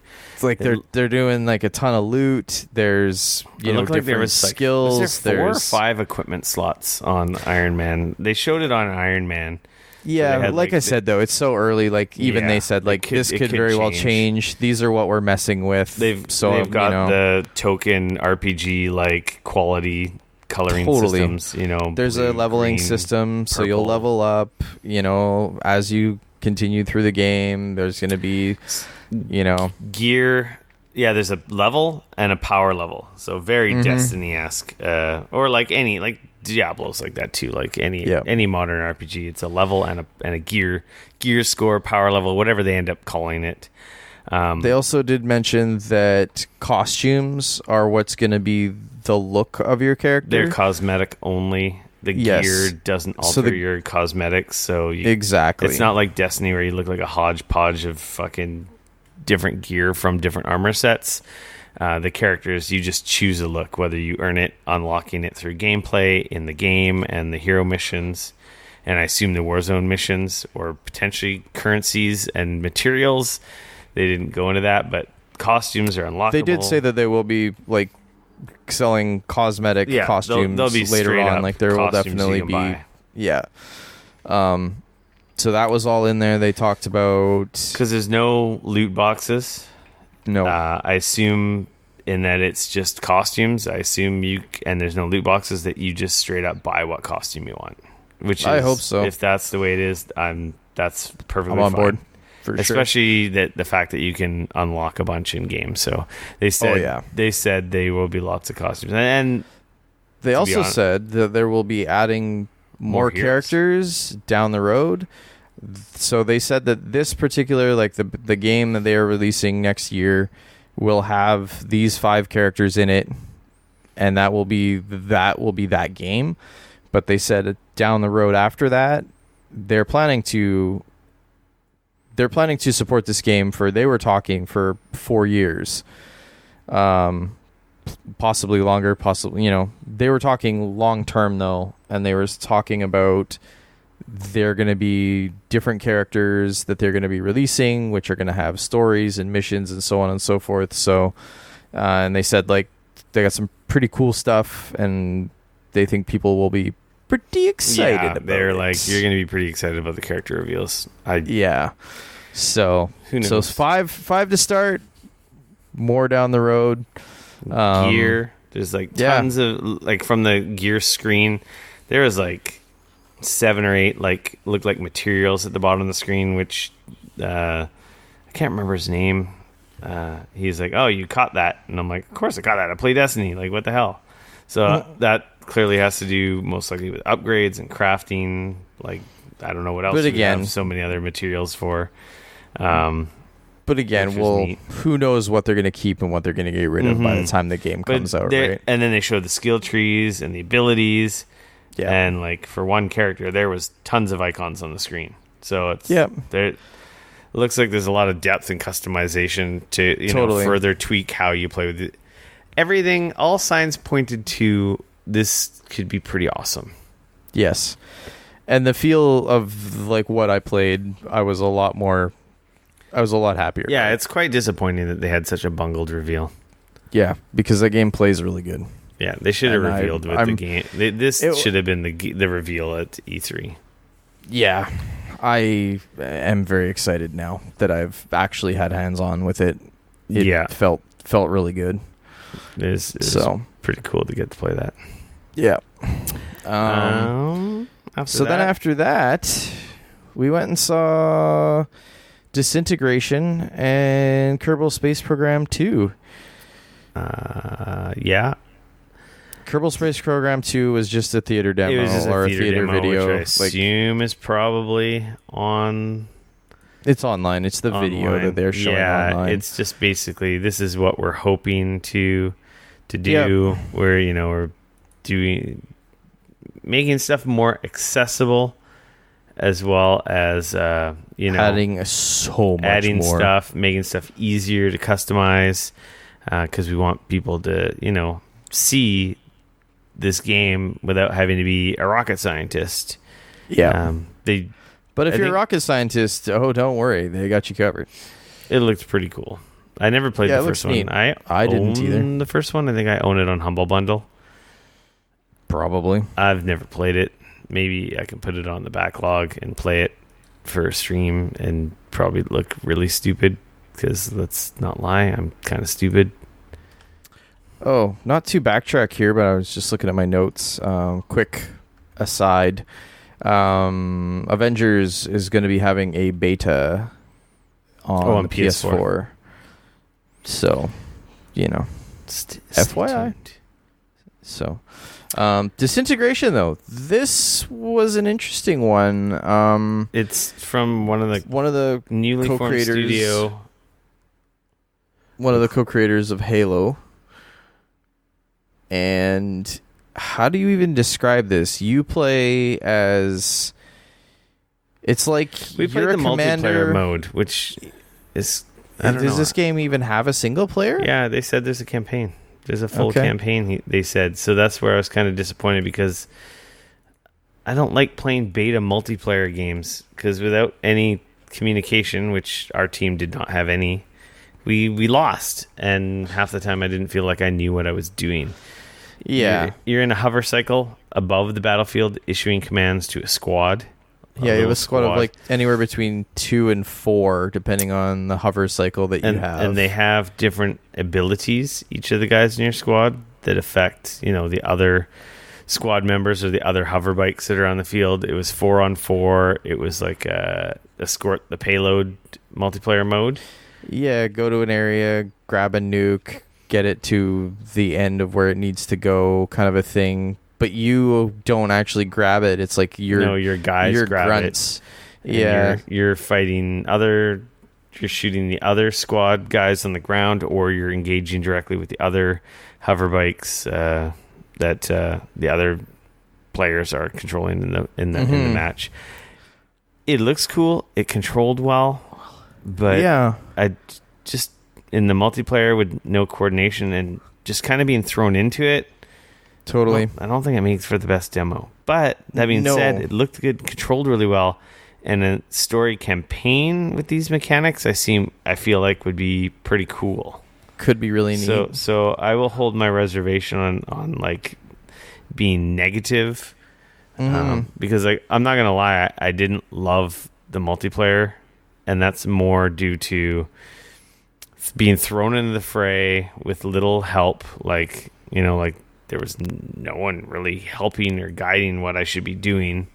And then, it doesn't help when you're getting your ass kicked. So, yeah.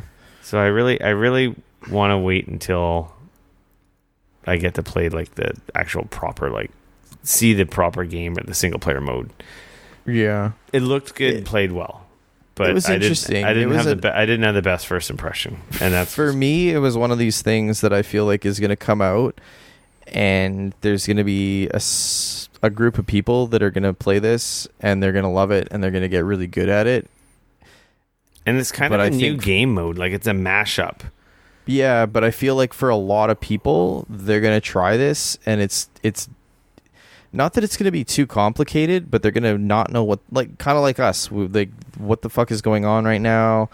Like, you know what I mean? Like, I feel like it's going to kind of be one of those games that's going to come out, and it's either going to get a small following where like the right people play it and they really like it, or it's going to kind of slowly drift off and disappear. But again, it's early enough that this could totally turn around, and a lot of people could make tweaks and changes, and by the time it comes out, it might be a little more streamlined and work a little better at.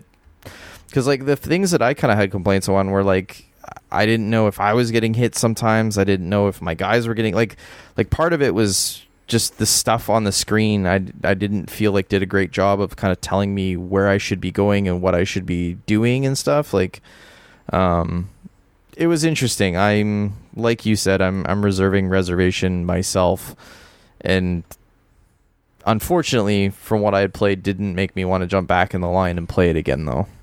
No, which I want to. For a multiplayer, is kind of not what you want, right? Like, no, I would like to play the single campaign, or at least have like a better introduction to the multiplayer, better explained to me as to like what I'm doing. So yeah.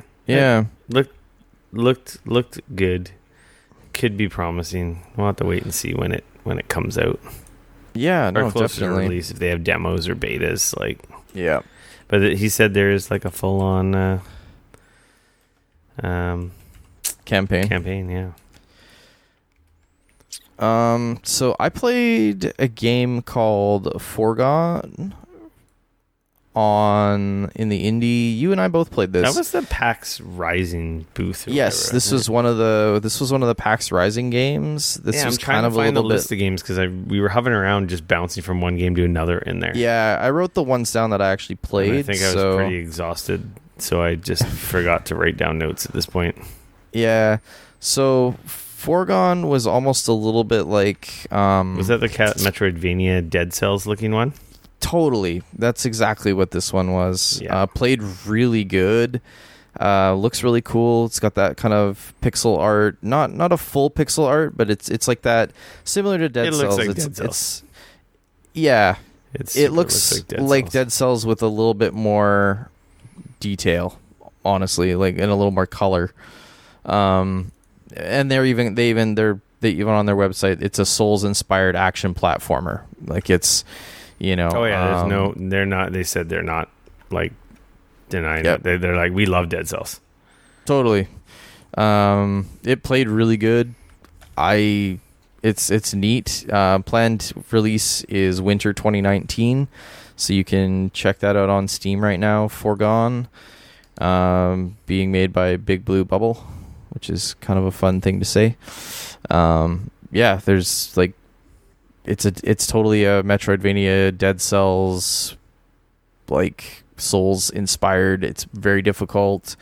You attack guys. It's a 2D side scroller with, you know, you've got ranged weapons, but you also have like swords and things like that.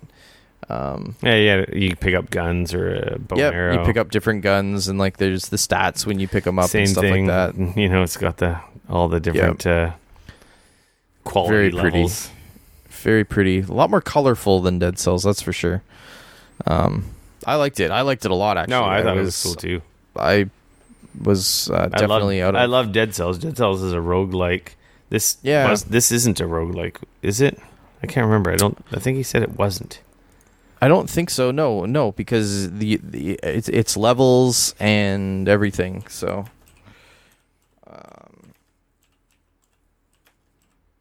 sorry, I'm just there's a few games on here that we definitely.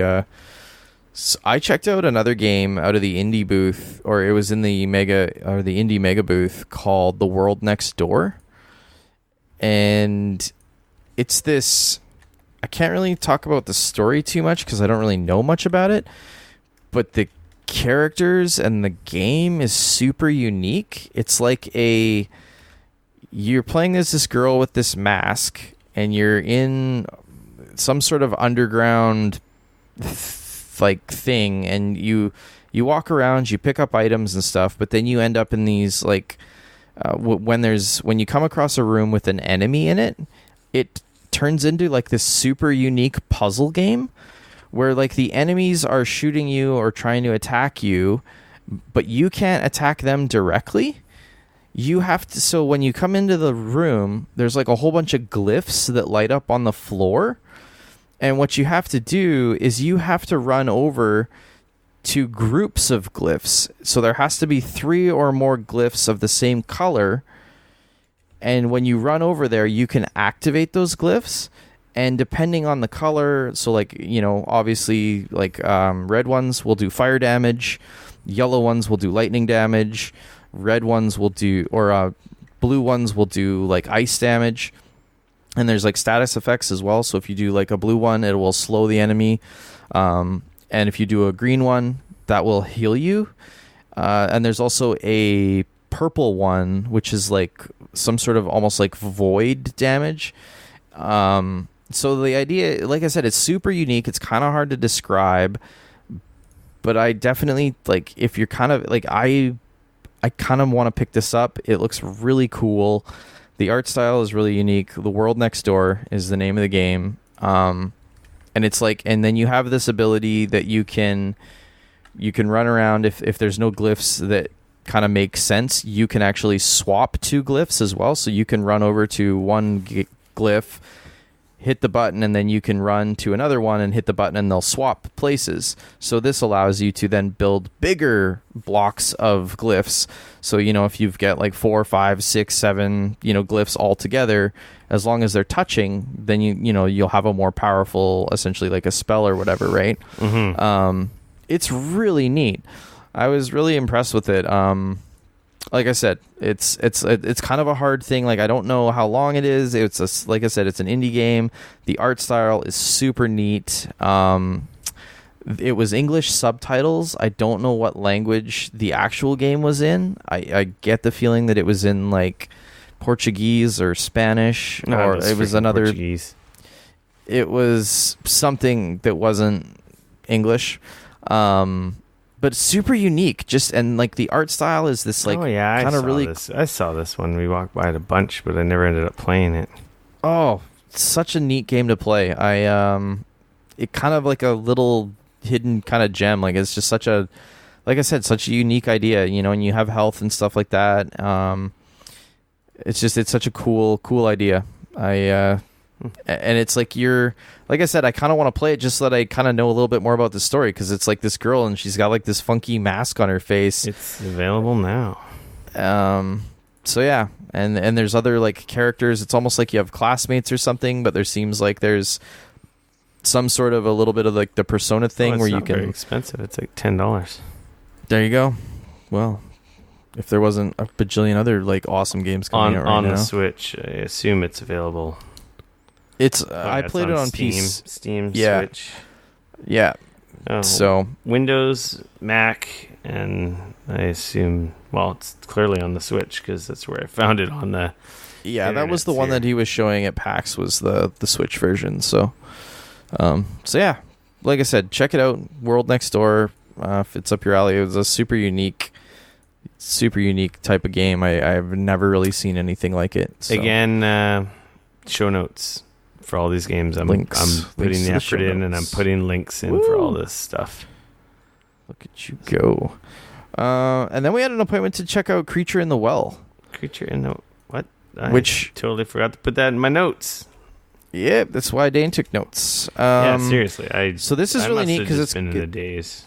It's coming out on Game Pass. It's out now. This Friday. Is it now? Well, by the time you're listening to this podcast, it's out now. I was gonna say, so it comes out Friday. Switch, if you have Game Xbox, Pass, it's on PC. there. Super unique. It's like Pinball I don't even know how to crawler. And I don't know how to describe the art style. It's like this super funky. It's like flat, like cell 2D, shaded, but it's 3D. kind of like graphic novel kind of. Yeah, apparently Very heavy, inky kind of art. It looks. If you've ever seen a Hellboy comic book, apparently the artist was saying that he was like, that was the inspiration, was like the way that the Hellboy comics are. Very cool style. Creature in the Well, if you have a Game Pass, go check it out. It's super unique. Like we said, it's like a pinball dungeon crawler. Plays really good. Is neat. I got to play it at the Xbox. You played it at the ID at Xbox. Yeah, and I actually played the full game. Yeah, you played the demo build. Like a demo, apparently, which was an older build than what you played. Yeah, super neat, though, because you got to play, there was like a boss, and like you got a little bit more of kind of everything, whereas like I was playing sort of like the beginning of the game. Yeah, I was playing like a vertical slice. Yes, Creature in the Well. Really neat, though. What a cool game. I will definitely be adding that to my download and playlist. Oh yeah, I'll play it on Game Pass for sure. Check it out. See how much it changes. Yeah, definitely. And then we wandered back over to the Sony booth and bumped into our friend Nick, who happens to be a producer of, well, right now he's producing MediEvil. And we both played a little MediEvil remake on PS4, which I was excited about. I know you didn't really have too much. I had initially, like at least going into expectations. Yeah. Yeah. How do you spell MediEvil? It's like MediEvil is how they like spell it, MediEvil, MediEvil. So yeah, this was the remake that they're doing. That was the PS1 game. MediEvil came out back a long time ago. Heard some pretty cool stories. Apparently the character, the voice actor who did the role for the original voice dialogue and stuff in the game, apparently he wrote all his lines because the character in the game only has half a jaw. His like lower jaw is missing. Everything in the game kind of, it's like mumbled and kind of sounds really weird, like he's trying to get it out, but it doesn't really work very well. And apparently the voice actor, when they originally recorded those lines for the PlayStation 1, he actually recorded them all with a Kentucky Fried Chicken bucket over his head, and that's how they got that unique sound. So he still has the little bucket. Fun fact. There you go. According to Nick, he said, he's like, "You guys want me to bring the bucket?" Yeah, so they had him come back to re-record some lines and stuff. It sounds like it's really a labor of love. They're man, like they have taken that game and they have really like recreated it, in Unreal, and it's beautiful and yet it's funny because it plays like it's like how I remember that game, but now you see videos of what it used to look like and it's like, oh my gosh, the game is so awful looking. But yet when I play it now, I'm like, oh yeah, this is how I feel like I remembered it being. Mm-hmm. Plays really good, looks really good, runs really good. Like Nick was saying, like he thinks people forget how hard that game was. I think it'll be interesting to dive into again. I mean, it's probably been 20 years since I've played it because it came out in 96, I want to say. Yeah, I don't know. For the original PlayStation. But this is like they've tried to make things that make sense. They've tried to update, but they haven't tried to update everything. I think it's for the better. I think it's really cool. Yeah, I was surprised. I honestly thought this game was going to be a steaming pile because I wasn't a fan from back in the day. Right. And I don't think I owned it or ever played it on PlayStation 1. It was just like, looks weird. That's right. I'm not into that. So I was just like, why do people want this back? But clearly there's an audience of people who are excited for it. Mm-hmm. And my expectations were quite low. And then when I played it, I'm like, yeah, you know what? This is actually seems like a pretty competent, action platformer. Third person action platformer. Yeah, from back in the day. It also comes out around October. So it's a great, Halloween game. You know what I mean? Kind of got that skulls and crossbones and graveyards. And I think that was really smart and a key idea there. Really looking forward to it. I will look forward to that coming out. I think it's going to be fun. I was surprised my expectations were so low. And I'm like, hey, this actually seems all right. So who knows? Nick is obviously a friend of ours, so take everything we say with a grain of salt. But yeah, that's true. Go ahead, sorry. It looks cool. They're putting some effort into it. They're not just crapping it out, which is kind of nice. Yeah. And then the last game we played that day, we had actually an appointment to see Streets of Rage 2. 4. It's all good. I had written down 2 for some reason. Well, which in hindsight would have, Streets of Rage 4 so heavily borrows from 2. Yeah, that's where a lot of the influence for it comes from. But so we played this last year, and it was super early. Yeah, they barely announced it. The music was poop. The music was not good last year. No, because they hadn't gotten the original composer back yet. No, but I will say the tunes in this were pretty awesome. Yes, this game has come a long way. Especially the boss battle tunes were pretty sweet. And it looks so pretty. I love the art style. This is a team out of Europe, I believe France. It's beautiful. It looks really, really good. It plays really, really good. I'm very excited. I want to play more of it. We played the demo through, beat the boss, and then we may have started playing it again. It was enjoyable. I liked it a lot. I mean, it's like an updated Streets of Rage.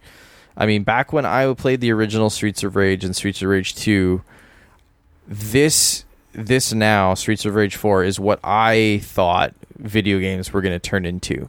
You know, super high resolution, 2D, like more of what I was playing, but just looked way better. And then, of course, they took a turn into 3D and stuff, which I never even anticipated when I was an idiot child. But that said, like playing Streets of Rage 4 now, it's almost like that childhood realization coming to life of like, oh my gosh, like this is, you know, like a thing that is happening, and this is kind of what I thought games were gonna look like, which is cool, really, really cool. So yeah, I'm excited. Beautifully for that to come drawn out and animated. Oh yeah, controlled really well. Yep. No release date. No even vague commitment to. I know. I was like, even next year, like even. Yeah, no. He was very. I will say though, a game that comes out today, which we did not play, which looks very excellent. River City Girls might scratch that Streets of Rage itch. I know, that looks so good. We didn't get a chance to play because the lineup was around stupid. The booth. They had like two units. Yeah, that's from Way Forward. Mm-hmm. It looks that's awesome. The Shantae people. I am pretty sure. And it is very pretty. Pretty sure I'm going to be buying this. Yeah, it's on Switch, PC, and what else is it on? I don't know actually. I know it's one way to find out. I know it's on Switch. There's no wiki page for it.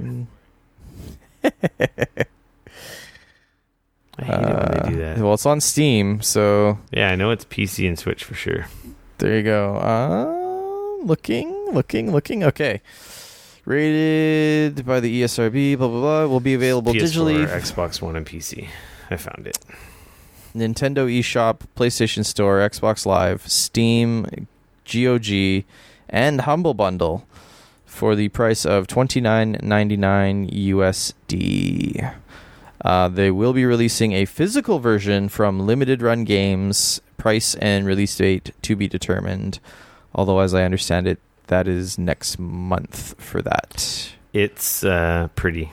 Pixel art. It's very graphics. Cool. If you played the old River City Rampage games, they're brawler RPGs. Yep. So really pretty. It game, looks though. awesome. I read a review earlier.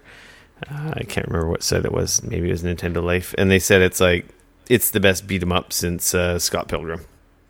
That's awesome. I don't know if you remember playing that one. That one was pretty awesome. Yeah, that was 7 years ago now.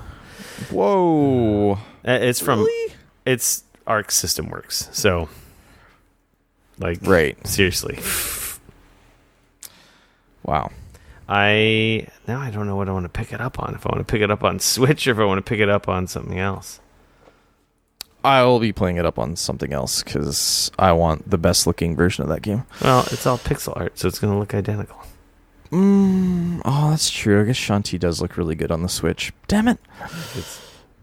Maybe I'll get it on Switch. Then I can take it with me and beat up my friends. I'm watching a Switch review here and some captured video, and it looks really smooth on the Switch. So it's like one of those things that 4K is going to make no difference because it's pixel art.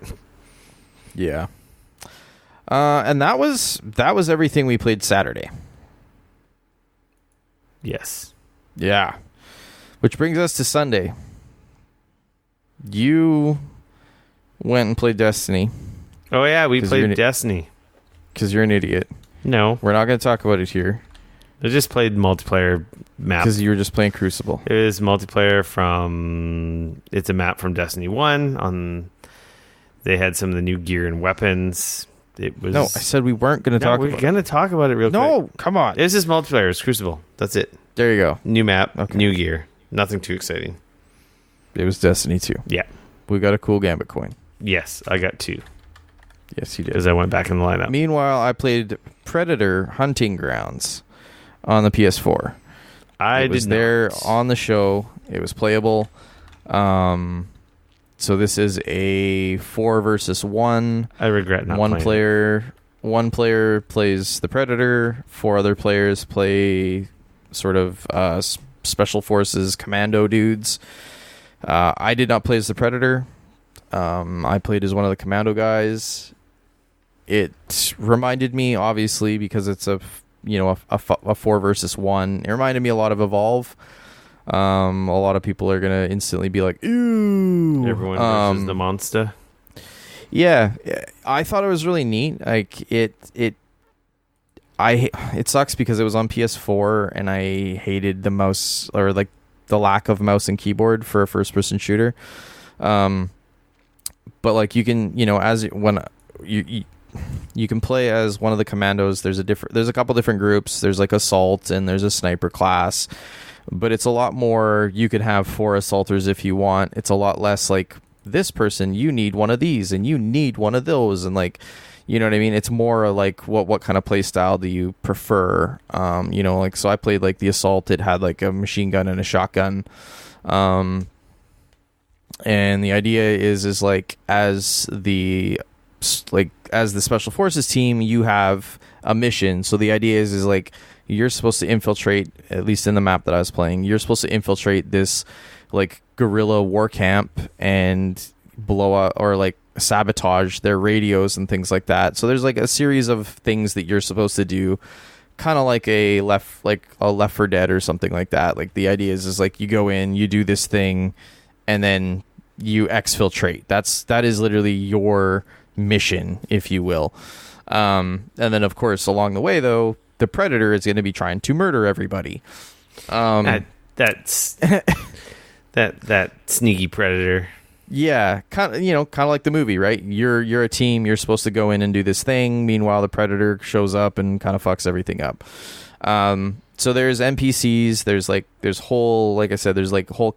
I don't want to call them cannon fodder, but it's like you're infiltrating an enemy base. There's lots of enemies. They'll shoot at you if you start shooting at them. If you go loud, if you will, like then, they tell their friends and they come over, like it's a whole, but of course, if you do that, then it also tells the Predator, like, hey, there's a bunch of crap going on over there. You should probably go over there and murder all those dudes. So Predator has his like vision modes. There's an option that you can like roll around in the mud and put mud all over you. And then the Predator has a hard time seeing you. But the mud will wear off over time, so you got to kind of keep reapplying it. You got to try to be sneaky because the Predator is an asshole, and he's got like a stealth camouflage, so he's more or less invisible. He'll like hop down, and then he attacks people, and he uses the other. I'm not sure what he uses the other NPCs for. But I do know that like when I was watching the Predator, when I wasn't playing or when I was dead, when I was watching the Predator play, he was definitely killing them. So there must be something that he's getting from them as well as, Oh, like charging up his special moves or his weapons. Yeah, exactly. So there's a bit of a reason for him to kill the randos and not just you guys. Yep, exactly. But the idea is like for the Predator, he's trying to kill all of the special forces team and stop them from doing their objectives. If for some reason you do manage to capture shoot the Predator a whole bunch and down him, he has an option to essentially set off his nuke. If you down the Predator but you don't get over to him fast enough and rip off his mask and shoot him in the head, then it'll give him enough time where he can like finish his little like wrist thing where he like launches the nuke. And if you're close to the nuke, he'll kill everybody. So if he launches the nuke and kills everybody, then even though you technically killed the Predator, he wins. But if you manage to run over, rip his mask off, and shoot him in the head, then you guys win. In my cases, the Predator is a pretty badass dude. He totally kicked my ass and then ripped my skull out along with my spine, which was pretty awful. I was asking about that. So, like, if you get killed by the Predator, only the person who gets killed sees, like, a kill animation. he's not locked into that, so other people can just shoot him and he's weak. That's only kind of like your like totally glorified death scene that the victim sees. Yeah, it's pretty wild. I watched him do that to someone. I'm like, that's pretty awesome. Yeah, he did it to me. I wouldn't expect anything there less. is an option. There is an option if you do get murdered. There's an option for like one of your teammates to hit a reinforcement state where he can hit like a certain area, and then he can call in reinforcements, and you can sort of respawn back in. But you can only do that so many times. I believe it's only once. So like, there's like a once total or once per. I think once per like round or whatever, like once per match. That would be too OP if you could do everyone. Yeah. No. So he can do everyone, but he can only do it once, right? So yeah, so like there was a time when I got killed the second time, and then it just said like no more reinforcements available or something like that is what it says. It was interesting. It it's super early. I was talking to the devs, and they were saying like this is still really early. Obviously performance and stuff was a little bit rough on the PS4 and stuff, but it's interesting. We've seen a few of these asymmetrical games, as they're calling them. I know the horror ones have done really well. People seem to really like them. Obviously Evolve didn't do very well. It seemed to kind of come and go like a bit of a wet fart.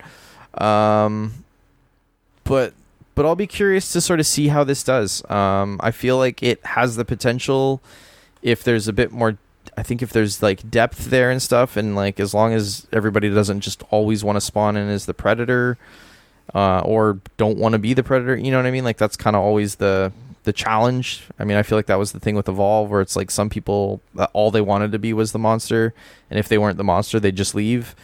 Whereas other people absolutely didn't want to be the monster, so it's like kind of that balancing act. But we'll see. I love Predator, so it's like there's a part of me that is like, I want this to be awesome. I don't know that there's a single player mode. I think it's just a multiplayer game, which that's kind of what I would love to see, is like a cool single player Predator game, but we'll see. Time will go on, and we will hopefully learn a little more. If this comes out as a PlayStation Plus game, it's like one of those things that could like really blow up. It could, totally. You're right. It looked cool. After that, it looked cool watching over the shoulder. Yeah. And then after that, we had an appointment to see Everspace 2, which was a arcade space shooter that looks bloody gorgeous. It's like you're shooting stuff. You're third-person space combat open world RPG. Yeah, that's basically what it is. They kickstarted it. The first one was a roguelike. This one is not a roguelike. It did quite well. Yes. But the question everyone had was, I want a campaign, or I want like a story mode. Or like over and over. And essentially that's basically what this is. It's next year at the soonest. Yes. There's no hard date. The Kickstarter actually hasn't even started, actually. I think it starts like this week or next week. Yeah, it's coming up very soon. Mm-hmm. It played well, looked well, and the stuff they were showing in the demo reel looked quite promising. Yeah, I think it's going to be, like, if you're into that kind of game, I think it's going to be one to look like, follow closely. Yeah, it looked... I think it might be really neat. It looked really cool. It was a good demo for sure. Yeah, totally. I was kind of like, is this out now? Because I kind of want to play it now. Yeah. And then we stumbled upon Cat Quest 2, baby. Oh yeah, I forgot about Cat Quest. You played it. I just watched. So good. So I played the first one and beat it. Not super long. I think it was like 12 or 15 hours on Steam. This is like a little action RPG, super cutesy, really fun, not overly complicated. You start at level, it's like I said, action RPG. You're playing as like a little cat. You get items in the game. You slowly level up. You do dungeons and quests and things like that. There's like a cute story. There's a surprising amount of depth for what it is, and I really, like I said, I really enjoyed the first one. It is available on Steam. It's not expensive, dude. It was so much fun. It's this one's and not it's out yet, and it's is just no, it is not. And it's super cutesy. Like it's a fun. It's one of those games where you can't help but while you're playing, you can't help but be smiling half the time, just because it's just that type of game. It's a blast. Yeah, pretty much. Just says pause together 2019. So of course, ha ha ha. So like that's the thing, is there's tons of like little puns like that. It's like a 2D like hand drawing animation. Like it's really pretty cool game. Like I said, check out the link in the show notes. I played the first one and really enjoyed it. The first one, you beat the first one, right? This one, I will say though, this one's really cool because it's co-op. So when you're playing single player alone, you can switch between the two characters. But like when I was playing the demo, there was another guy there and we were actually playing the two characters together. So like this one, I could play with my wife and we could play it co-op together, which is really neat. Do you remember what you were playing it on? I think it was just like a dev, like a PC that they had there, because we were just playing it with playing like Switch controllers. So yeah, okay. No, it was. I want to say it was Xbox controllers. Yeah. I'm pretty sure it was that or PlayStation 4 controllers, cool. One of the two. I played the original one on PC. It was a PC game I picked up on like a Steam sale, just because. So, yeah. And then from there, we wandered over to the Shovel Knight guys. And you played a whole bunch. Well, we both, but you played a whole bunch Shovel of Knight Dig. Is that what it's called? Yes. Shovel Knight Dig. Which you guys were making fun of me because I was doing so bad. It's pretty hard. It's like SteamWorld Dig, but it's a roguelike. But it's kind of fast more like action. Dig Dug. Like it's almost more like Dig Dug crossed with like SteamWorld Dig. Yeah, you kind of got to like, keep moving down because there's a big mining machine that's coming down behind you that will kill you if you lollygag. Yeah, it's a new SteamWorld game. Not quite like the other ones. New Shovel Knight game. Shovel Knight, sorry. But you're actually using the shovel in this game. Yeah, and you're actually digging to shovel. As opposed to just using it as a weapon in a 2D platformer. It's a digger. It's interesting. It's part of the digger genre. And it's roguelike. And that the idea is the to levels do like different randomize runs and are different. Mm-hmm. It's neat. Yeah, it was cool. I like the art style. It controlled really well. That'll be a fun little take on the Shovel Knight genre. Yeah. World. Yeah. I liked it. And then in the same booth, different developer but same booth, we saw Cyber Shadow. Shadow. Which you may have actually seen. Like I've seen multiple videos of this game. It's like a cool, looks like a Shinobi style. It's 2D it's a action platformer, upgraded Ninja Gaiden. Yeah, but like 16-bit graphics. Actually, even beyond 16-bit, it's just pixel art. Yeah, it's cool. Fairly difficult, but fun. You get upgrades, like I said, 2D side scroller. It feels like either like a Shinobi or a Ninja Gaiden from like Super Nintendo era. It's been updated for now, is how it feels like. It's cool. It's being developed by one guy who's apparently been working on it for, what did he say, 8 years now? Yeah, and they're kind of like, we want to help you release this because you've been too close to it for too long, and we want to help you get this. We want to help out. you get it out. That said, still no release date on that yet, so not sure when it's coming out. Plays really good though, like tight, like really tight. It's very pixel perfect. Yeah, there's a good melee attack, different abilities. You got ranged attacks. You upgrade your health. You've got like your magic for your abilities. Yep. Seems like it's got a few systems going on. Oh yeah,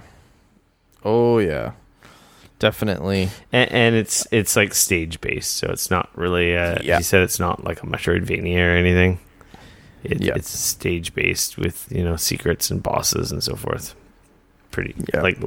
I don't know if the stages like have different ways you can go, or if it's just a linear progression. But yeah, I'm not sure. I did ask him, like, is it a Metroidvania? He's like, no. And then we wandered over to Oculus, where unfortunately only one of us could play, but you played Stormland. Oh man, which is the new Insomniac game being built like exclusive to Oculus. I won't lie, like I didn't really get, like I was watching and sort of chatting and stuff the whole time, but I didn't ever really get a feel for like what the fuck that game was. It was an open world first person shooter in VR. Okay. Co-op. Okay.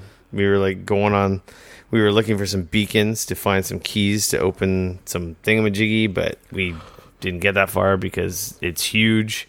You traverse the world by like either gliding off of heights or skiing on like the clouds, because the islands are kind of like in the clouds. You're an android. So like floating islands kind of almost. Mm-hmm. You've got your weapons on your, your holsters, your back, grenades, healing items that you attach to yourself as well. This is all on the Rift S that I played on. Mm-hmm. And looked really pretty. Yeah. Oh man. Like fidelity wise, it looked like wow. That's the really upsetting part is putting on the Oculus Rift makes me sorely notice the deficiencies in the PSVR. Mm-hmm. When what you don't know, you don't know. But when you see, what you're missing, you want like, that. God damn it! I'm like, wow, this is. Well, that's I guess what happens when you have a $2,000 PC hooked up to a VR headset as opposed to a PlayStation 4. Well, and then a $1,000 headset hooked up to it as well. The Rift is not that expensive. It's actually the Rift S is pretty pricey. No, it's not. In Canada. It's Rift S? $550. The Rift S. Yeah. I looked at it in freaking Best Buy. It's not that expensive. Are you sure? I'm pretty sure it's a lot less expensive than the friggin' the Vive is the expensive one. Oh, I know the Vive is insane. I feel like the Rift S was $549 with the touch controllers. Canadian. I think it's like $3.99 American. Right. No, that's the impressive thing is that's not terrible. No, it's barely more expensive than a PSVR, but of course you do need a beefy computer still. Yeah, and that also doesn't include any of their lighthouses. There is no lighthouses with the Rift S. Oh, right, because they went with inside-out tracking. Yeah, they can that. That's the other nice thing about that headset. It was comfortable. This is the first time I've ever used one. I like the controllers. Mm-hmm. Were really nice. But man, I was pretty blown away by Stormland. It sucks that you guys didn't get to play it because I was like, this is a game. This is a real game. This isn't a fucking experience or a demo. This is like a fucking game. And it's a shooter, and you're an android, and the graphics looked amazing, and the enemies look cool, and you got like an energy shield that you put up with your one arm, or you can dual wield. It was fucking cool. It really makes me it looked neat. It really makes me want to get a Rift S. it was that good. I'm like, God damn it! Wow. So yeah. Did they? With the 2020? What's did that? They say? Did they give a? I don't remember them giving a date on that. Right? Is it 2020? It's supposed to come out this year, I believe. Or is it this year? Yeah, this fall. Okay. This winter. All right. And that's Insomniac, of Spider-Man fame. Yeah. Same studio. Now owned by Sony. Obviously, but they've been doing their VR stuff for a little while here. Yeah. I really like it. It's one of the my favorite things I played at PAX. If I had more room, man, I would have an Oculus. But as you can see behind me, I do not have a lot of room. Well, no one can see behind you, but I can. Yeah, you can. And then from there we wandered. It's funny, we actually wandered back past the Way Forward guys, and we both actually checked out the new Shantae 5. Which is super early. Yeah, it has since got a, what are they calling it now? Shantae and the Seven Sirens. Mm-hmm. is what it's being called. We saw it there labeled as Shantae 5, which is the new game by Way Forward in the Shantae. It's the same hand-drawn like art style as the last one, half genie. Yep. Sort of 2D, sort of a bit of a Metroidvania-esque, but level-based. This one's a super Metroidvania. He said they went back because I guess the last one was more stage-based. Yeah, it was interesting. Like the last one, it was like there's stages, but then you get powers, so you'd have to revisit those stages, and like that would unlock the different stages, and like it was really neat. This one seems really cool though. Mm-hmm. They even went 4K, man. Like, so if you have 4K devices, this is going to be out on the Nintendo Switch, PS4, Xbox One, PC, and Apple Arcade. So there you go. I'm really looking forward to it. I really like Shantae. It's a cool series, and this one just looks like so good and more of what I want. Did you have anything else on your secret list? On my secret list? I can't see yeah. Oh, we boy. saw this dope band called the Super Soul Brothers. Oh yeah, that was a lot of fun. That was Sunday night, and we saw Knights of the Round, which is a super mega heavy metal Final Fantasy band. That was wild. Which I didn't put it together right away. That Knights of the Round. It was Night of the Round. Yeah, it was the summon. Yeah, exactly. I know. I'm like, I'm like, that makes sense why it's Final Fantasy music.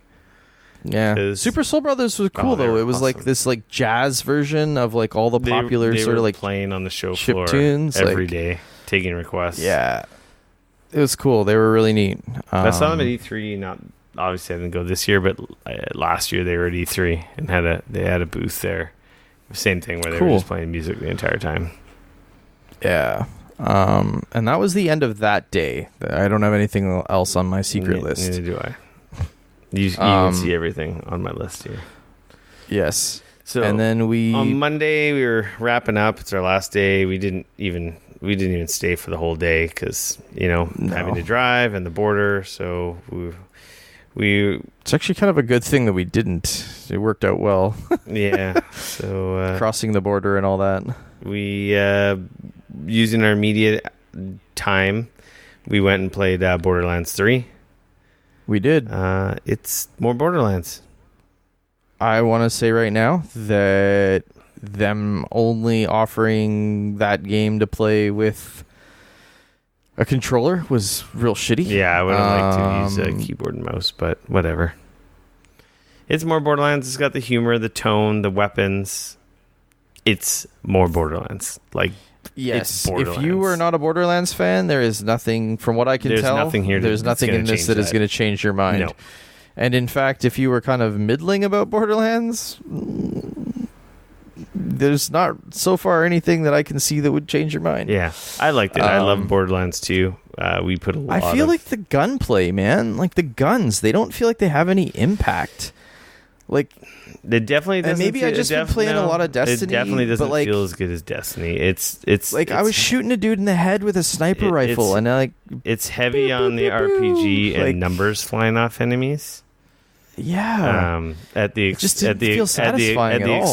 of the way it feels. Like, because that's the thing with Destiny. Destiny has numbers flying off guys, but when you headshot guys, shit pops off them. Their heads pop off of them, or the enemies stagger. The enemies were very bullet spongy in this demo. I don't know if that's like the way it was adjusted or what, but yeah, they just kind of feel very bullet spongy, and they weren't overly reacting to you shooting them. But like if you unloaded a whole clip at an enemy, their head would explode. If you were headshotting them, but it just, yeah, I could see what you're saying. It didn't feel very satisfying. Yeah, like I was shooting guys, but it just didn't feel like. Yeah, I don't know. It was missing a little bit of oomph. Yeah, totally. Like when I'm shooting guys with a sniper rifle, like a big ass sniper rifle, and it's just not one-shotting them when you're shooting them in the head. Yeah, and I'm shooting them in the head, and it's like a big number is going off because it's a crit. But like, I have to shoot them 4 times. Like it just, I don't know. It just didn't. Yeah. I won't lie. You never really cared for Borderlands that much before, did you? I enjoyed them. But like, I don't know. I was hoping that like I haven't been that excited about Borderlands 3, and I was hoping that maybe I'd play the demo and it would be like, oh yeah, you know what, man, I missed this. This is great. Like, and kind of reignite a bit of that love for it. And honestly, after playing that, I kind of walked away being like, if I wasn't to get this given to me, I don't know that I would go out to pick it up. To be honest with you, I think we lost Dane again. So you're back. Don't know what happened to Rick, but he disappeared. I hear you. Hey, he's back. Weird. I'm gonna blame Discord. Me too. Maybe that's our problem. Maybe, man. Cool. Good thing I didn't stop my recording because I was about to stop. Me neither. I held off. Nice. Yeah. So yeah, I don't know. Like I said, I was hoping that it would do something to reignite that love and kind of get me excited for it. I'm excited for it. Honestly, it didn't. It kind of did a bit of the opposite. I really kind of walked away like, I'm excited. If I miss this, whatever. Yeah, I'm excited for it in that I haven't. It's been long enough removed since Borderlands 2 that I could go for some more Borderlands. But my question is with all of the good games that have come since then that have kind of done Borderlands better, I feel like Borderlands 3 needed to come out and really be until we get the full game in our hands. We don't really know what's been added or changed. This is true. It was I swear it seemed like it was the intro to the game. So yeah, we'll just have to wait and see. Lucky. That's what, next week? It's like 2 weeks. Or less than 2 weeks. I don't know. Lucky for us, we will most likely receive copies through the Epic Game Store. So yeah, we'll definitely have more to say when it is released. Absolutely. In a few weeks. Absolutely. And then you played some Dreams in the Sony booth. Yeah. Some of the community-made levels and some of the pre-made levels. Media Molecule levels. It seems neat. Some of the games are cool. I was like, holy crap, you can do that? But then it was like the thing is that these were all bite-sized experiences. Right. You know what I mean? I'm never going to make one of these levels. I don't got time for that shit. Is there like a campaign or is it just like, it's like in early access right now. It seems like a pretty amazing creation tool. But definitely, that's I think exactly what it is. Definitely though, right? something I will never ever like. Like build someone in, made a space shooter in it, right? Like I was playing a space shooter that someone made, but like it wasn't like a very good space shooter. It was like, oh, cool, like you could do this, but it didn't control overly well. It was very bare bones, right? And as with some of the other experiences, so. I don't know. I think some people are going to really love the creation and sharing these little neat, unique experiences, but it didn't scream like, oh my God. But I did get a cool t-shirt. Yeah. Oh, look at that. You did. That is a cool shirt. Made in Dreams. I think I'm going to Jiffy marker on here. Your. Oh. Made in your dreams. Did you play anything else, or was this next game the last thing on our list? That is the last thing on our list. When we were perusing, we just did some laps, just like taking in the show, getting ready to leave. We were upstairs and we played some Jamestown Plus, which is a shooter that's been out on PC for a few years now. And they now have a 4-player co-op version, like the Ultimate Edition, with new ships, new levels, new chapters, remastered soundtrack coming to pretty much everything. We played it on Switch. It played quite well. It's just a top-down bullet hell shooter. Yeah, it's fun. I mean, it's kind of a cool pixel art style. If you're into that. Borderlands 3 is next Friday. Like I said, I thought it was next week. Yeah, I thought it was a little longer than that. Well, I'm glad they delayed Destiny, because if they didn't, I probably wouldn't have played Borderlands 3. And that's it for, man, that's a lot of games, man. Yeah, lot of games. 35 So many games. games. That's what we've been playing. There's probably more than that. There's a couple other games I played, but like my mama said, if you ain't got nothing good to say, don't say anything at all. Yeah. We're running a little long. Plus our pre-crash time, we're probably like 2 hours, 20 minutes. We're about 2.5 hours right now. Just quickly, the Nintendo Direct. Super Nintendo games are on the Switch now, part of the Switch Online. Yeah, I saw that. They announced the new Banjo-Kazooie is now available on Switch. They teased the next character coming to Smash Ultimate, Terry Bogard. Called it. Sorry, somebody in our Discord asked what character, and I said Terry. They're bringing Tokyo Mirage Sessions from Wii U to Switch. Deadly Premonition is getting a sequel coming to Switch. Yeah. Assassin's Creed Rebel Collection is coming December, which is Black Flag and Rogue on Switch.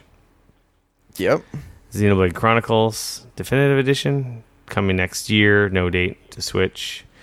That's pretty cool. The biggie that was like teased last week through leaks of accessories, Overwatch is coming to Switch October 15th. Yeah. Divinity Original Sin 2 Definitive Edition is available on Switch today. I believe I started that on PC. Kind of liked it, but never went back to it. It's a 150-hour RPG. Crazy RPG. Yeah. Game Freak has a new game called Little Town Hero. Coming October 6th. Looked interesting. Huh. Bethesda is re-releasing Doom 64 on Switch. All right. Coming out November 22nd. Man, people are they will put anything on the Switch, eh? If it runs, they will put on Switch. Put it on the Switch. Speaking of which, Star Wars Jedi Knight 2, Jedi Outcast, is coming September 24th. What? Yeah. Isn't that yeah, don't worry about it. Wasn't that a PlayStation 2 and an original Xbox game? Yeah, it was on PC. I remember playing it. I played it on PC. I own it on PC. I played it on PC. I have the box. Yeah, I still have it somewhere. I played it on PC as well. I just, that game has got to be... When did that game... Hold on. I don't know. 2002. 2002. Super Kirby Clash is a free-to-play Kirby, and that's released now. 4-player, 100 different quests. It's a free to start, so I don't know what that means, or if it's an actual full-on free-to-play. I don't know. Super Kirby Clash is a free-to-play Kirby. They showed a new mode for Luigi's Mansion 3, which is the 8-player. Right. Local co-op, or local versus Pokemon. Arena-style Pokemon Sword Ghost and Shield. battles.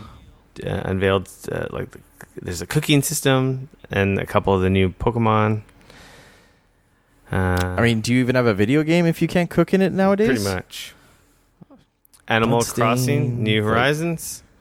Got an update, and I believe it got... Did they already have a release date for that? I guess they did. It's early next year. Animal Crossing. Because they moved it. Animal Crossing they bumped it cool. into next year. Return to the Oberdin. Ooh.